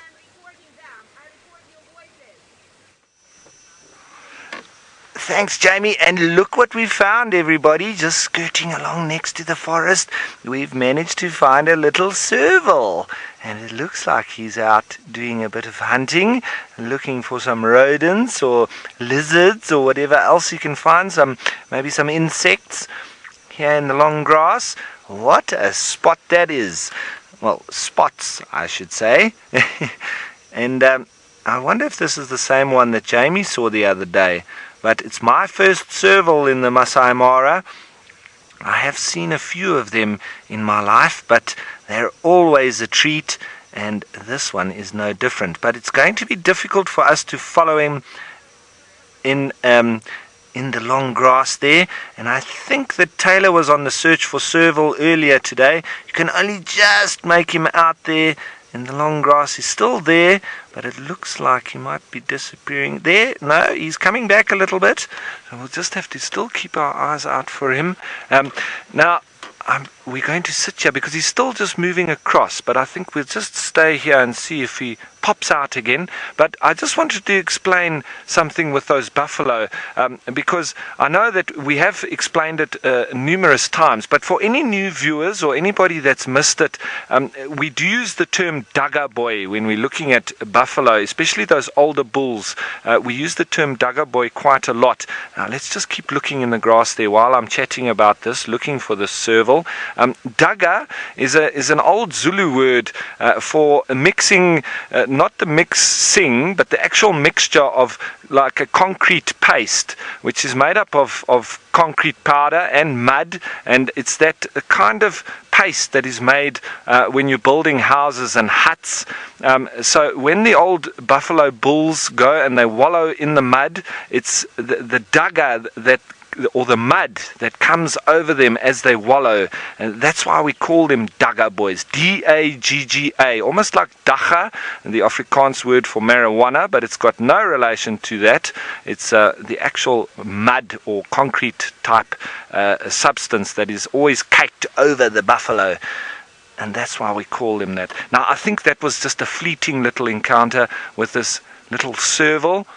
I am going to move forward a little bit and just see if we can get another view on him, but that might just be the once-off little spot. Let's see if we can maybe see it. So remember that, everybody, we do use the term dagga boy a lot, and it's just so that you know what it is. Please feel free to remind me to remind you what the term means, but that's why we call them dagga boys. The old buffalo bulls that have normally separated from the herd, they'll end up wallowing in the mud on a daily basis, and then they have this very concrete type mud looking substance that they have on them normally daily. Where has this little serval gone? There's a little bit of a lugger there. There's some water around. Dale, you want to know if serval are the smallest of the wild cats? Not particularly, no, Dale. We do get the little African wild cat. We get the little black-footed cat that is also smaller than the serval. Serval are actually reasonably tall. They're slightly taller than a caracal, but they're not as boxy or should I say staunch or muscular as a caracal. A serval versus a caracal is almost like a cheetah versus a leopard, with the caracal being more like a leopard and the serval being more like a cheetah. Longer legs, more built for pouncing through the long grass, and they don't actually take very big prey at all. From insects to lizards to rodents, not much bigger than that. Whereas a caracal, who's shorter but stockier, he can take things up to even impala size. So much better hunters are the caracal. But the serval is an amazing little specialist, moving through the long grass as well, not particularly staying in the thickets. That's the perfect ideal situation for a serval, but at the moment it looks like we might have lost him in that long grass. The only reason we did see him was because he was in the shorter stuff, just a bit closer to us, and so that was an amazing fleeting encounter, but an encounter nonetheless. Serval number one for me. Now, with all that excitement, I'm going to continue on driving, see what else we might be able to find. But while we do that, let's head you on over to Taylor, who's also on the search for things exciting. find anything quite as exciting as your serval. Look at that. Do you see how horrible nature is to me? I was just saying earlier how I really highly doubt that we're going to find any servals in this tall grass. We used to see them a lot when the grass was much shorter, especially at night, and we figured out where some were, well, frequenting the same spot. We could almost find them there every other night. Nature loves me to eat my words, doesn't it? Well. Anyways, we are in a bit of a quiet zone at the moment. We're approaching the big BBC lugger. Sorry, Megan was speaking like a robot there for a minute, but I think it was a question from Dale and wondering something about wild dogs. Do we see them in the Mara? Where do we see them in the Mara? Oh, why we rarely see. There we go. That was a key part there, the why part. I'm not really sure because it's kind of the perfect habitat. I wonder if unfortunately the populations of wild dog aren't suffering because of human-wildlife conflict, which is a big one. I mean, there's big open space for them. It's perfect hunting grounds.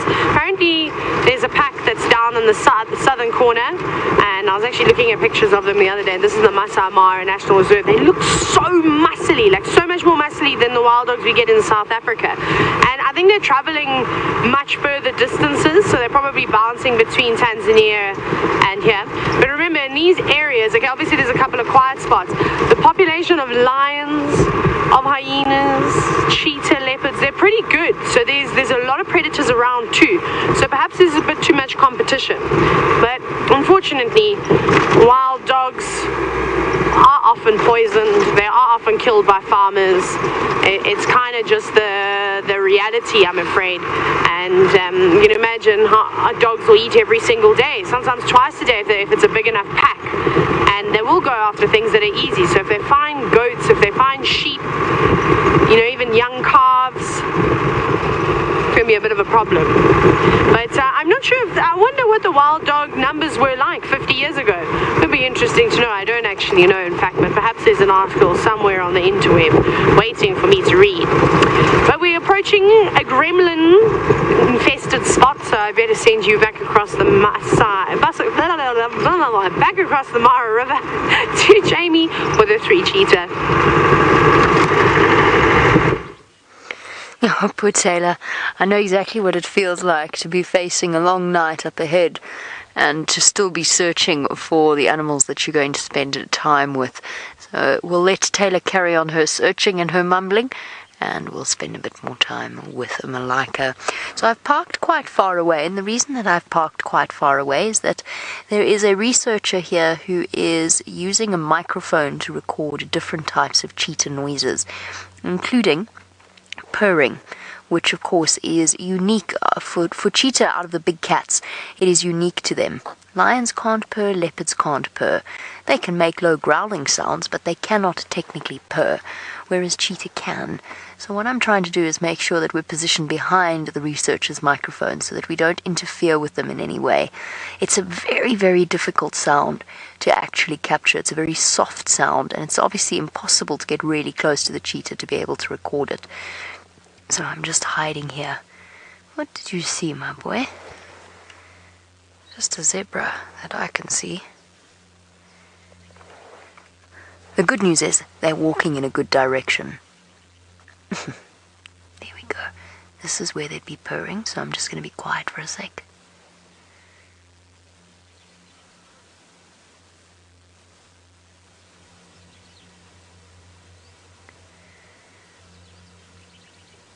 Now, unfortunately, that's not something that we'll be able to pick up at this distance with our microphone. It's a very specialized piece of equipment. No, I can't hear it either.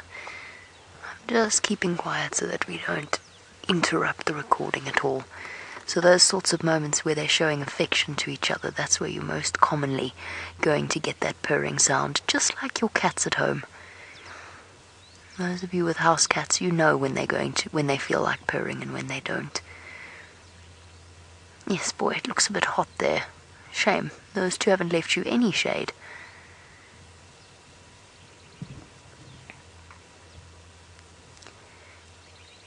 Limping a little bit, just a little bit. Cheetah always have a stiff walk, but he looks a little bit like he's favouring one leg.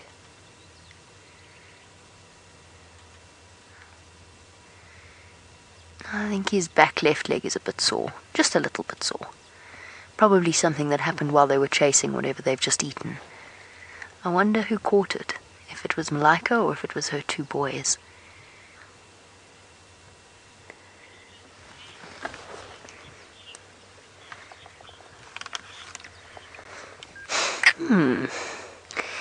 Good question, Dale. I don't know if I've ever heard of it ever happening, but I hate to say never. So, as I take a giant gulp of water, Dale's wondering if Cheetah would ever catch a fish. I wonder if it's ever happened before. I mean, no is my instinctive answer. It's certainly not something that they do regularly. But maybe if you had a situation where you had a hungry cheetah, and you saw during the drought, many of you will have seen how the catfish became basically, I suppose, sitting ducks in the pools of water that they were in. The pools of water shrank and the catfish were left without anywhere to go, and they were preyed upon by almost everything. I wonder if cheetah wouldn't take advantage of that if they could. I think they probably would. A predator is a predator, and an easy meal is an easy meal. But it's a good question, Dale. I wonder if there's any photos out there floating about of a cheetah catching a fish. I think if it were to happen, it would be something that would be absolutely exceptional, really unusual. She's very unsettled today. Getting up, walking. It's not because she's hungry, because she's eaten something.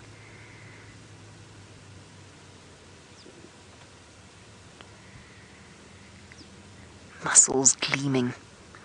When you think about what a cheetah would feel like, you always sort of imagine that those muscles would be like steel, don't you? You know, like a hard-trained athlete. They're actually structured differently to our muscles, and I've been fortunate enough to be on a few trips to Cheetah medically, to fit them with collars for various reasons. I've actually got to be hands-on with Cheetah quite a bit before I started working for Safari Live. And their muscles are soft. When they're anesthetized and you touch them, it's not what you're expecting at all. I don't know, I always sort of expected the well-toned feeling of an athlete. And it's not. They're squishy. There's no other way to put it. And that's because they are structured very differently to ours.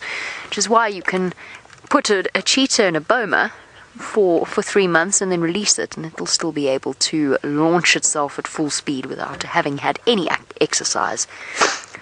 Okay, as our cheetahs decide where they want to spend the rest of the afternoon, let's go and join Rolf with apparently something mysterious in the grass. Mysterious indeed. Thanks, Jamie. Now look at this, everybody. Can you see what's looking at us in the long grass here? It is something very exciting. Sometimes people are very scared of these animals, but it is a beautiful individual. And yes, it is a snake, and a massive snake at that. We're looking at 3 meters plus, probably closer to 4, if not clearing 4 easily. It's wound up a little bit in the grass, and with these hot summer days like this is the time when we start to see these animals exposing themselves a little bit more.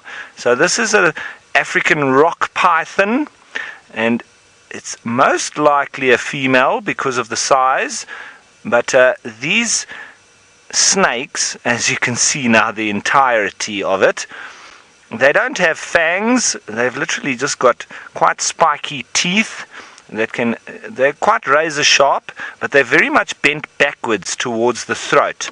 So what happens is they're a constrictor. So if they identify prey, they will latch onto it, and with those teeth it really helps that the prey can't get away. Then they wrap themselves around it and they slowly squeeze. Now they don't crush the animal. As the animal breathes out, the snake tightens. It breathes out again, it tightens. And so in that way, it is not able to breathe in. And the more it breathes out, the more it gets constricted. And so eventually there is a suffocating mechanism that goes on, but not a crushing. So it will be suffocated once it's been wound around and the time taken that all the air is exhaled, then no inhaling is able to take place.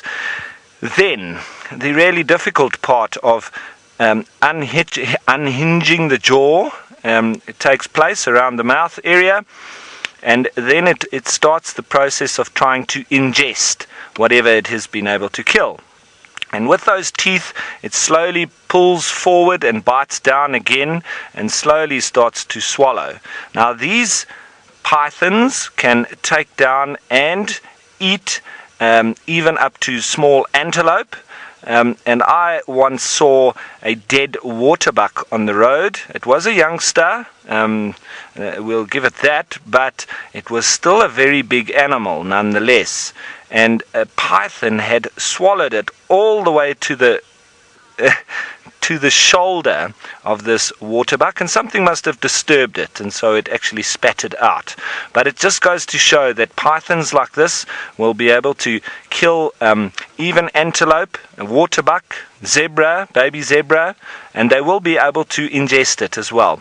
The only thing is at that time, when they start to ingest that animal, they are very vulnerable, and so they very easily spit it out and make for cover, because at that time they could be attacked by jackals, hyenas, lions, even other snakes. So they need to be quite calm and in a space where they're not going to be seen, for them to be able to actually get the animal down into the body.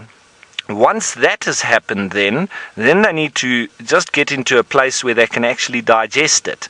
Now that can take up to a week, so they need to be in a good place. So actually feeding for pythons is quite a dangerous affair, and it's a very long-winded affair as well.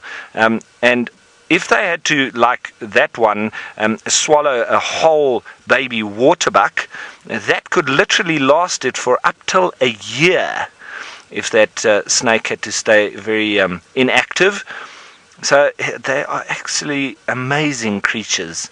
And this one out here now, basking in the sun, obviously getting its energy from the warmth that is coming through from the sun itself. They are ectothermic, not cold-blooded, as we've always said that they are, because they do warm their blood up. They just need their metabolism assisted by external heat. So they do warm themselves up, and once they have, then they are full of beans and they move on. Now, you know that snakes do not have ears, so you can speak as loud as you like. You can even shout at snakes, they won't hear you. So now I don't think we're going to go anywhere. Let's see what happens with the snake. But while we sit here and see if it moves at all, let's head you on over to Jamie, who's still with her cheetah. What an incredible variety of exciting things this afternoon. And I would just like to, since we are now being joined by a slightly wider audience, to say a very warm welcome to a live safari journey from both the Masai Mara in Kenya, which is where we are with these three gorgeous cheetah, as well as our colleagues in South Africa who will be joining us a little bit later. So you're on a live safari, which means that it is interactive. You can send through as many questions as you would like. And not only is this a live safari, but remember Safari Bingo. For those of you in the States, they will be giving away a trip for two to one lucky viewer of our Safari Live, a primetime series, which will start on the 5th at 10 p.m. Eastern Time on Nat Geo Wild. So lots and lots to be excited about. Let me just introduce myself, because not only are we being joined by viewers from on other platforms, but we are also joined by Wang Elementary School. So a very warm welcome to the kids joining us. This is happening right here and right now. My name is Jamie, and this afternoon Adrian is on camera with me. Adrian's pretty shy, but you'll get to meet quite a few of us in different places in this wilderness area. So kids, send through all of the questions that you've always wanted to know about the amazing wildlife of Africa. That's what we're here for. That's why we're out doing this. But back to our 3 cheetah. We're going to sit patiently and wait to see what they get up to. Now, on a hot day like this, the cheetah and the big cats are resting in the shade, but the elephants are out looking for something to drink in South Africa. Hello everybody and welcome to the Sabi Sands in South Africa near the Greater Kruger National Park, well actually part of the Greater Kruger National Park. It's wonderful to be with everybody at Wang Middle Elementary School in Massachusetts, ages 10 to 12 years old. I don't think we've spoken to you before, which is wonderful, so welcome, and I hope you're enjoying your school safari. Long may it last, and long may it excuse you from mathematics and other subjects like that. My name is James Hendry. It's marvellous to be with you, like I said, and we have got Fergus on camera. I'm now going to have to look that way because this elephant is coming. Oh, no, he's not. He's turned around. Now, it's always a good idea to keep your eye on an elephant because, of course, they are bigger than the vehicles.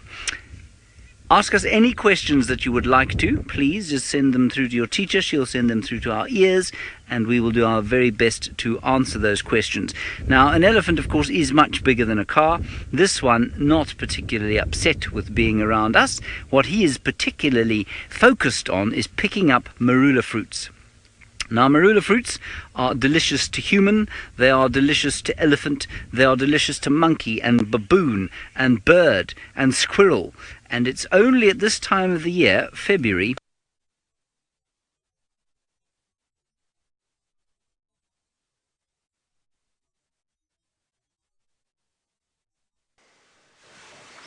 Hello everyone, I don't know what happened there, but welcome to the Wang Middle Elementary School, and my name is Ralph Kirsten, and I was just waiting here to show all you guys and girls this massive snake that we've been able to find in the Mara Triangle, right down near to the Mara River. This is a very big snake that we have that is even able to take or eat small impala, baby zebra, and all those kind of things. It doesn't have any fangs, so it's got little teeth in its mouth that helps it grab on to whatever it wants to eat. And then it is a constrictor, so it will literally squeeze all the air out of the animal that it's caught, and that body is thicker than my arm. Now, my arms aren't very thick, but I can tell you that that is a very, very big snake. It's about 4 meters, so probably about 5, maybe 5.5 yards long at least. So just think of how big that is. It is really a very big snake. It's likened to that of the anaconda. It doesn't get quite as big, but very similar. So very interesting, hey? And we found him here lying in the sun. He's obviously taking his heat from the sun, and that's how he gets his energy. And that's what makes him be able to go hunting or moving around in the grass anyway. Now remember, snakes don't have ears, so if you ever encounter a snake, it doesn't matter how much you shout or scream, they can't hear you. What they do is feel the vibration of your feet.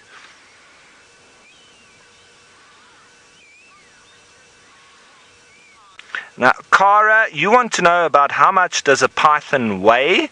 So this python here could be anything from about 50 kilograms, which is probably about 100, maybe even over 100 pounds. It's quite heavy. I weigh in the region of 80 kilograms, which is about 160 pounds.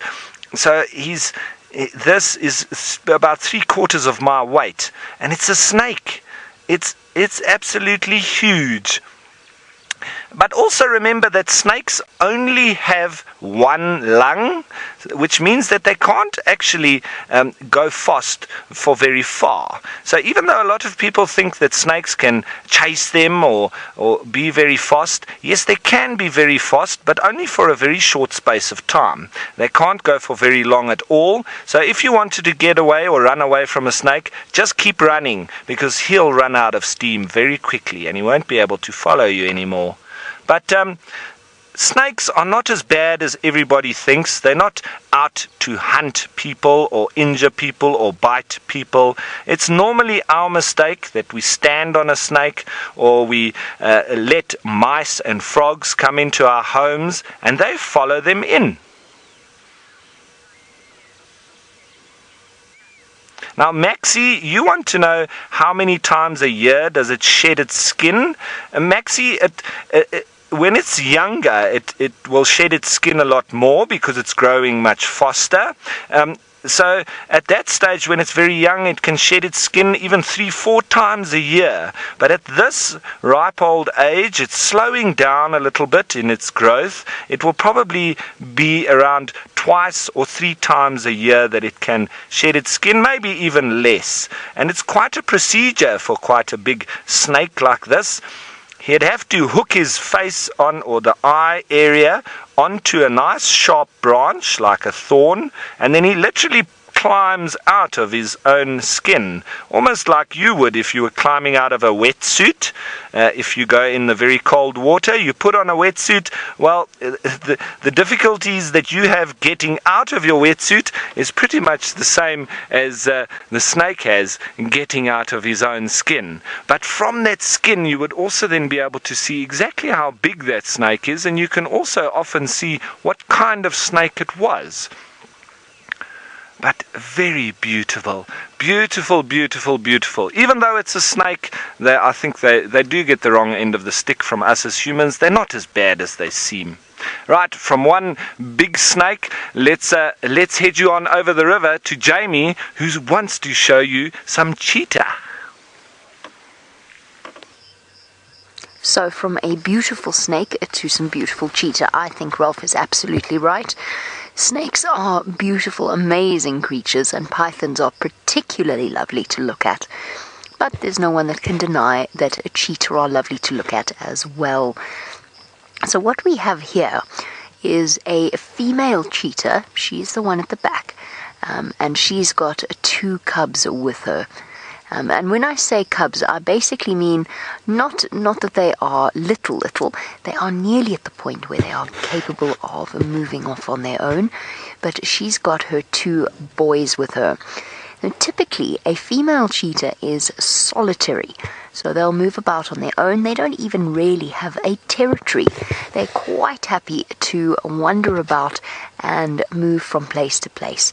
But when they have cubs, when the cubs are very little, then they tend to stay in the same place, and they'll raise them until about between 1.5 to 2 years old before the cubs move away from their mother. They become adults in their own right, and the mother's ready to mate again and to have the next set of cubs. So cheetah females are solitary, but male cheetah do something quite different. It is possible to see a male cheetah that is on his own, but you could also see them together in pairs or even in larger groups.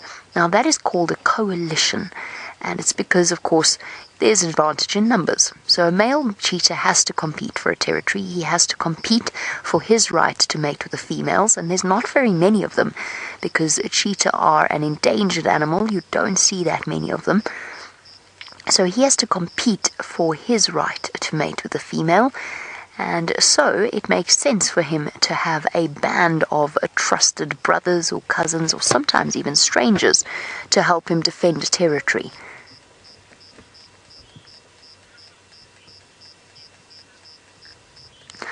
Now there we go. Christine, I think I actually preempted your question, but just to repeat it, maybe in case you missed it.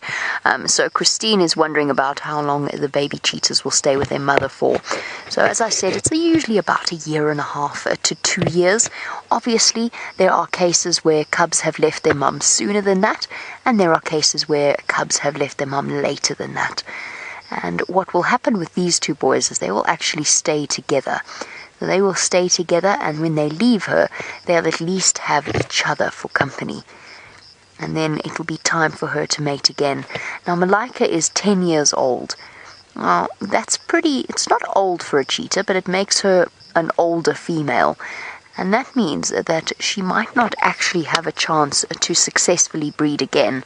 She might have more cubs, but chances are actually that she's not going to raise another litter of cubs again. So this could well be her last.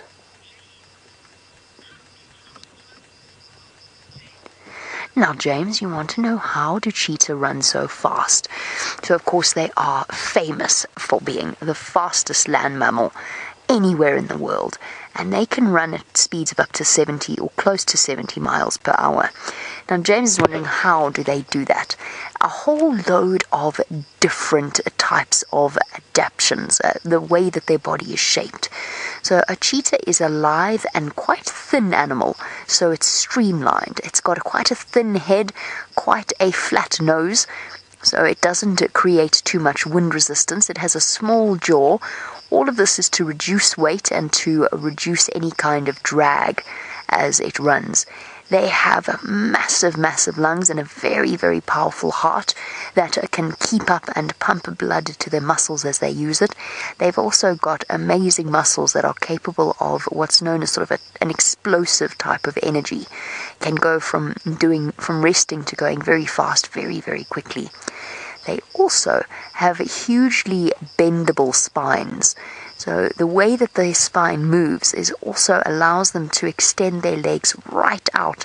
So kind of if you arched your back, but right out in front of them, and then pull back up really quickly. And then they also have claws, so that gives them traction as they run on the ground, just like football studs or soccer studs in boots. Okay, as our cheetahs snooze a little bit, let's try once again to rejoin James, who is in South Africa, with one of my favorite animals to spend time with. Enjoy the elephants.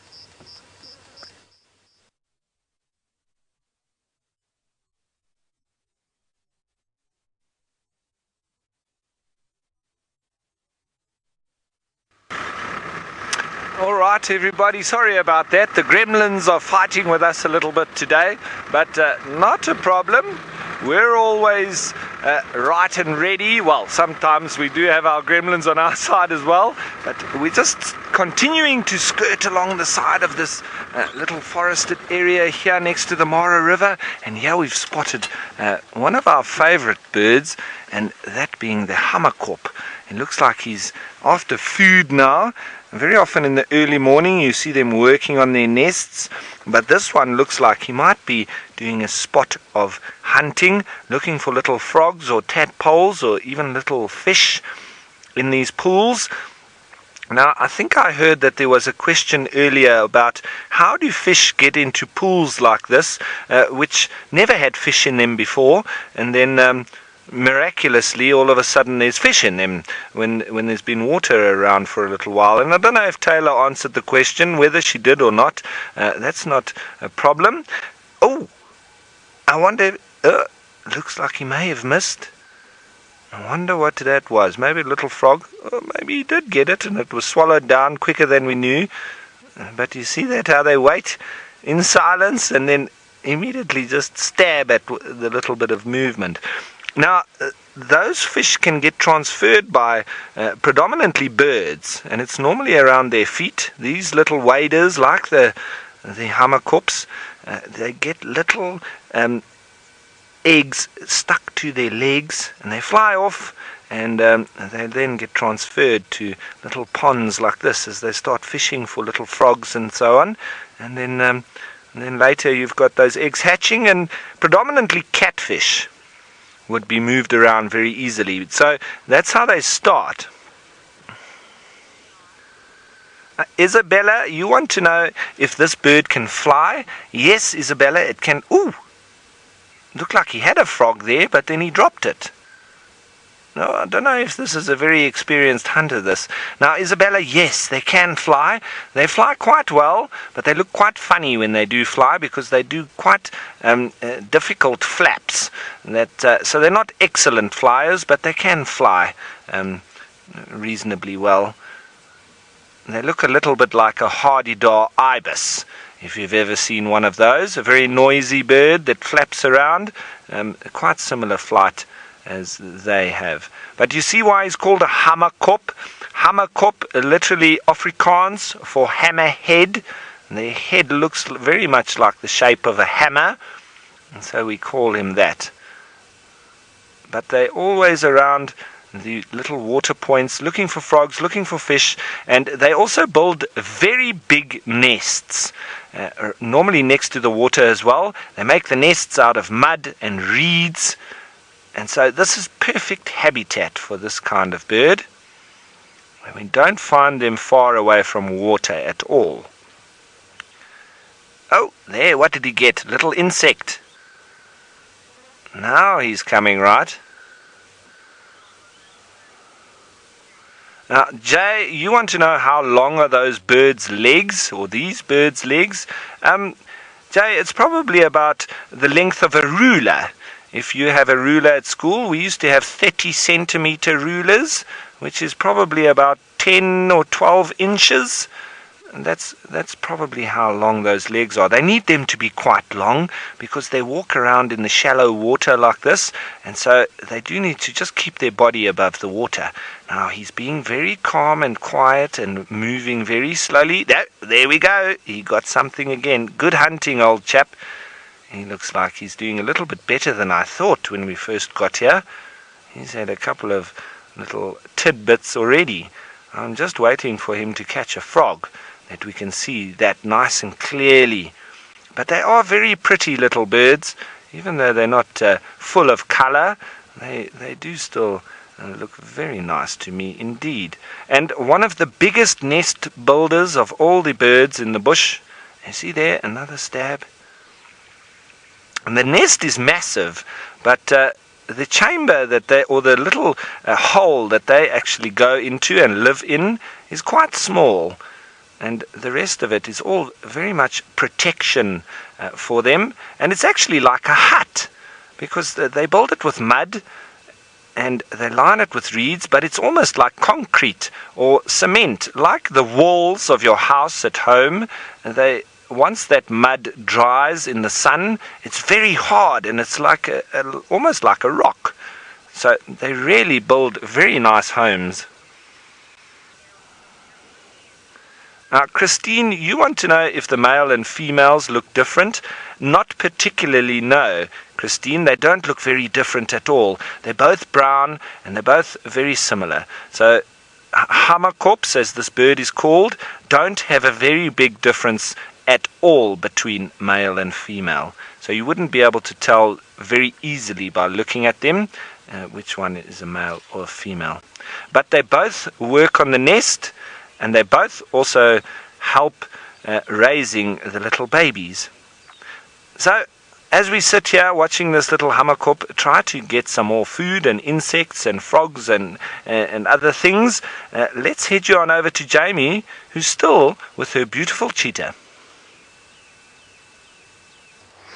We are not going anywhere. We're going to spend the entire night with these beautiful cheetah, unless of course they give me the slip at some point. If they manage to duck away while I'm not watching. I hope that doesn't happen though, because it's always an interesting experience of being able to spend a large amount of time with the animals. So they will, being cheetah, the books will tell you all that cheetahs sleep during the night. They are daytime animals, they are diurnal animals, and that leopards and lions are nocturnal. So the books have got it wrong, or at least the animals have never bothered to read those books. cheetah will be active mostly early in the morning and later in the evening as the sun is going down, because that's when it's nice and cool, but they do hunt during the day. However, I can tell you that there are certain cheetah that I've seen that will hunt all through the night. In this case, the female cheetah, Malika, she probably won't do that. And the reason she won't do that is she's got to look after her 2 boys. And if she's moving around at night, then she's got a much greater chance of bumping into lions. Now, that's one of the reasons why cheetah mainly move during the day, is to avoid the lions and the leopards moving about at night. But remember, those are not rules. They are guidelines. So you'll see a leopard during the day, you'll often see lions hunt during the day, but as a guideline, lions like the night and cheetah like the day. So Malika will probably take her, oh look how sweet he's being, probably take her boys and find a nice safe place for them to sleep. Kai? No, cheetah will not attack lions, but lions will attack cheetah. Yes, okay, maybe if a cheetah were to come across some lion cubs and the mum wasn't there, then yes, quite possibly she might kill the lion cubs, because that's the natural instinct of all predators. But the biggest cause of cheetah deaths, whether they are cubs or adult cheetahs out here, is lions. All predators will kill other predators. It's not because the lions are bad, it's because they're bigger than the cheetah. So they do it because it's to reduce competition, it's their natural instinct. So a leopard will kill a cheetah, a lion will kill a cheetah. Wild dogs could potentially kill cheetah if they managed to catch them.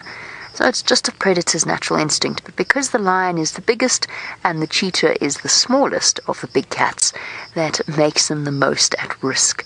So I've seen a few very, very lucky escapes from lions and other predators as the cheetah have run away.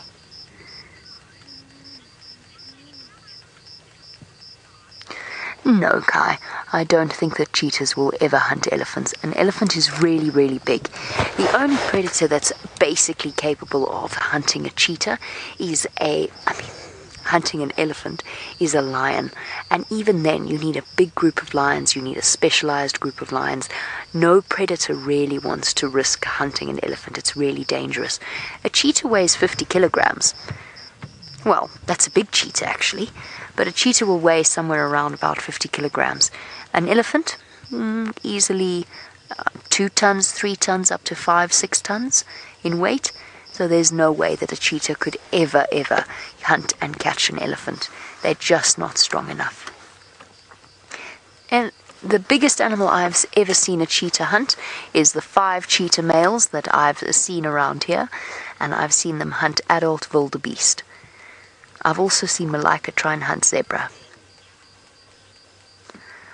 Okay, now it's not just about the big cats and the big animals out here. Let us go and join James with a bird that I feel always has a slightly manic glint in its eye. It certainly is about the small things. That is a yellow-billed hornbill. And as I like to tell our first-time viewers, all of whom have normally seen The Lion King, which is a great story but is largely a biological fallacy, what we have here is a hornbill that is exactly the same as Zazu the bird, and Zazu means in the language of Zulu wise man, Izazu. And well, I don't think hornbills look particularly wise, but they have a wonderful story behind them. And this one is probably gathering food to feed his wife. His wife is probably currently sitting in a tree hole, sealed into the hole. Yeah, you see, he's listening, he's agreeing with me. Sealed into the hole with her own dung and some mud that he would have helped her with. Inside the hole she's shed all her feathers, laid her eggs in those feathers, and while the eggs incubate, come out of the nest and reseal it, and they will feed the youngsters through a hole.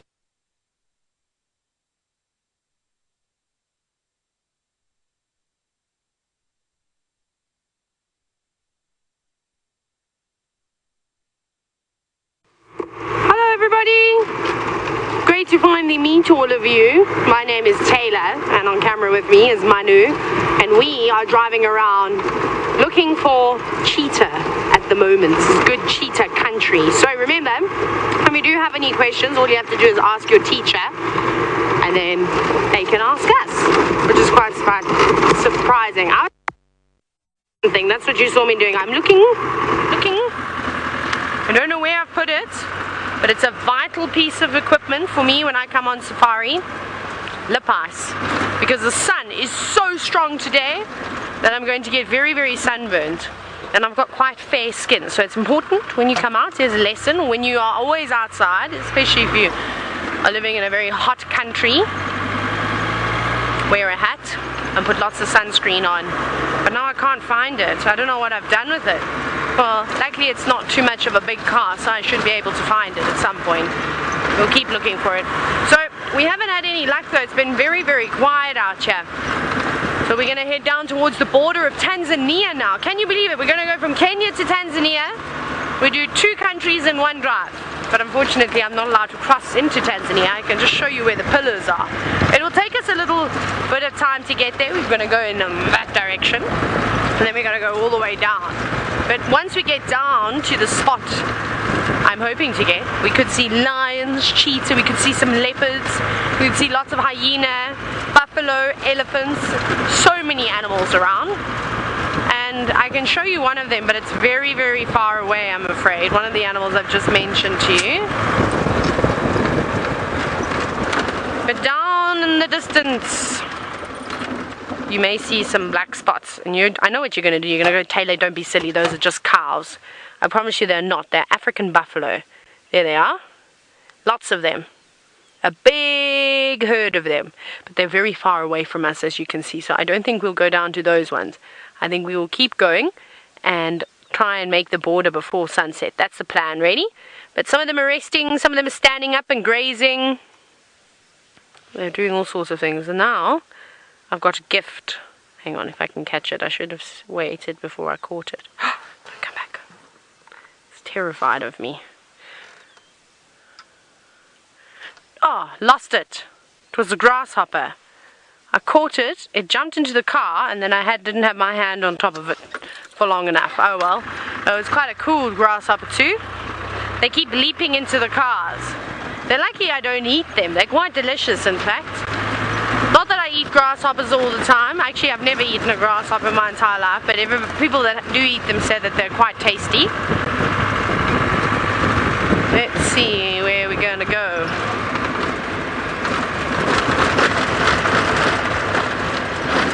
I don't know if we have communication with Final Control anymore. No, my radio is not working.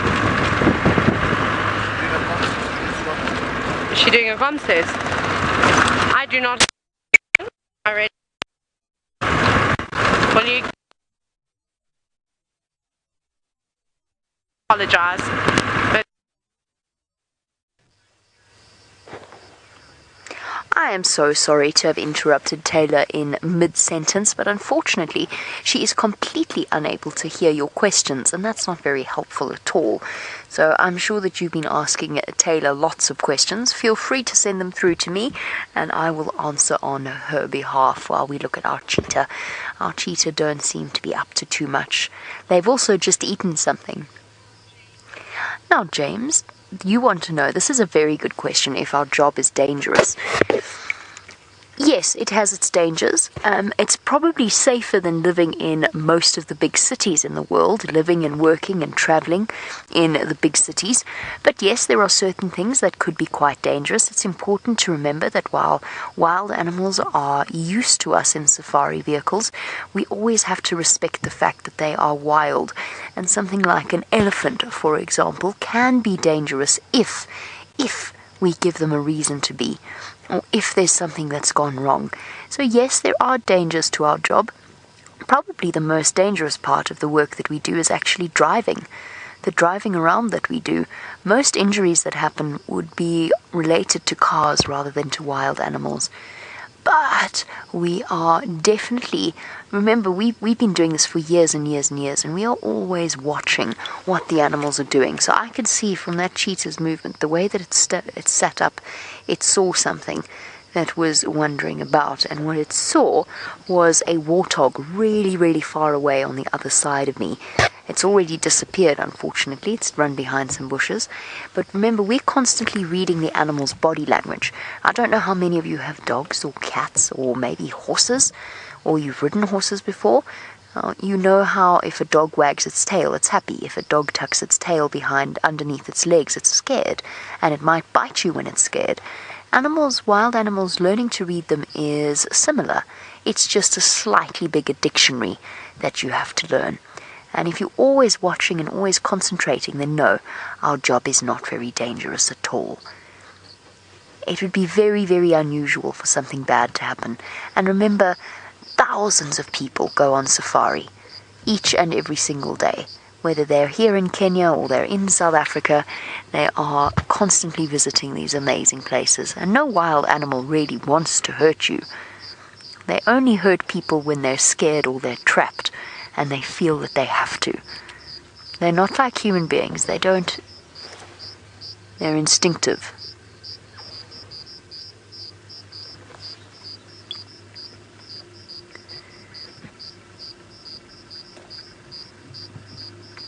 Right now, I can tell you, I don't have to be an expert in reading body language, that these cheetah are feeling kind of sleepy. Okay, we're nice and high and dry up here on this hot, hot, hot afternoon, but wherever Rolf is, remember how I spoke about how we have to concentrate really hard on driving? Well, let's go and join Rolf as he drives in the mud. Thank you. Yes, look at us. We're driving in the mud. We're trying not to get stuck. I think we'll be all right though. And we're heading to where we saw a leopard. And so we're going to go and see if he's returned to where he left some of his food. But I'm going to leave that as a little surprise for you, because when we get there, then you'll all be able to see what the leopard has dragged up the tree. Now, Cara, you were wondering what is my favorite animal in South Africa. Well, Cara, I've got a couple of favorites. I can't really choose an exact one, but I must say, I spend a lot of time in the water, in the ocean, surfing, and one of my favorite animals out there when I am doing that are dolphins. Because when dolphins are around, we generally feel quite safe, because then at least we know that there's not too many sharks around. Well, that's what we like to think. But sometimes there can be sharks and dolphins. But it just does make us feel a little bit better when there are dolphins. But here in the bush, I'd say that my favorite animal is probably the hyena. And I'm sure everybody has been seeing me going to the hyena den. I really enjoy watching them because they're such adaptable animals, and they are really just quite strange. So those are my two favorite animals, the one in the water being a dolphin and the one in the bush being the hyena. So why don't you tell us what your favorite animals are? That would be nice to know. You tell us, and then we'll try and find them for you. But I tell you that one animal that a lot of people find their favorite animal, that is the leopard. I'm going to be heading in that direction where we know one is around, and hopefully we can see one as it's cooling down now. He might go back to his food. So that would be very, very nice for us and everybody that's watching. Now, James, you're wondering, as I go through this very wet section, have I ever run over any small animals? James, I know I have, and it's mostly to do with what I'm going through right now. So I always try and be a little bit careful, but it's always a little bit tricky, because when it's wet on the roads like this, there can very often be little terrapins and frogs inside these puddles, but at the same time we need to keep some momentum or a little bit of speed that we don't get stuck. So sometimes there are little things that get squashed in these little puddles, which is unfortunate, but it's not really much of a choice to be able to slow down, because I'm not able to stop. But what we do try and do is go at a particular speed, and then what happens is there's a little wave that moves in front of the wheels, and then you have the little terrapins and the frogs that surf on that wave, and they go wee onto the sides, and then you don't drive over them. But it's not always perfect like that. It doesn't always work, but most of the time it does. So we don't always drive over them, and obviously we don't drive over them as far as we can help it. So everyone, as I make my way over to the leopard, which is hopefully there, let's head you on back to Jamie, who is with some cheetah. How exciting would that be if we can show you two different types of big cats out here in the Mara? I think that would be very nice if Ralph manages to find the leopard. The leopards are difficult to find. I would say, if I had to think about what's more difficult to find, I would say leopards are probably more difficult to find, but it's difficult to compare because there's not as many cheetah as there are leopards, and it depends on where you are. So here in the Mara, we see lots and lots of cheetah. So that's in Kenya, right up in the middle of the African continent on the eastern side. So it's East Africa. Whereas in South Africa, where James was with those elephants and with that hornbill, you find that there are a lot of leopards around there. I don't necessarily think there are more than there are here, but they're just easier to find. There's different places that you can go on safari to experience different things.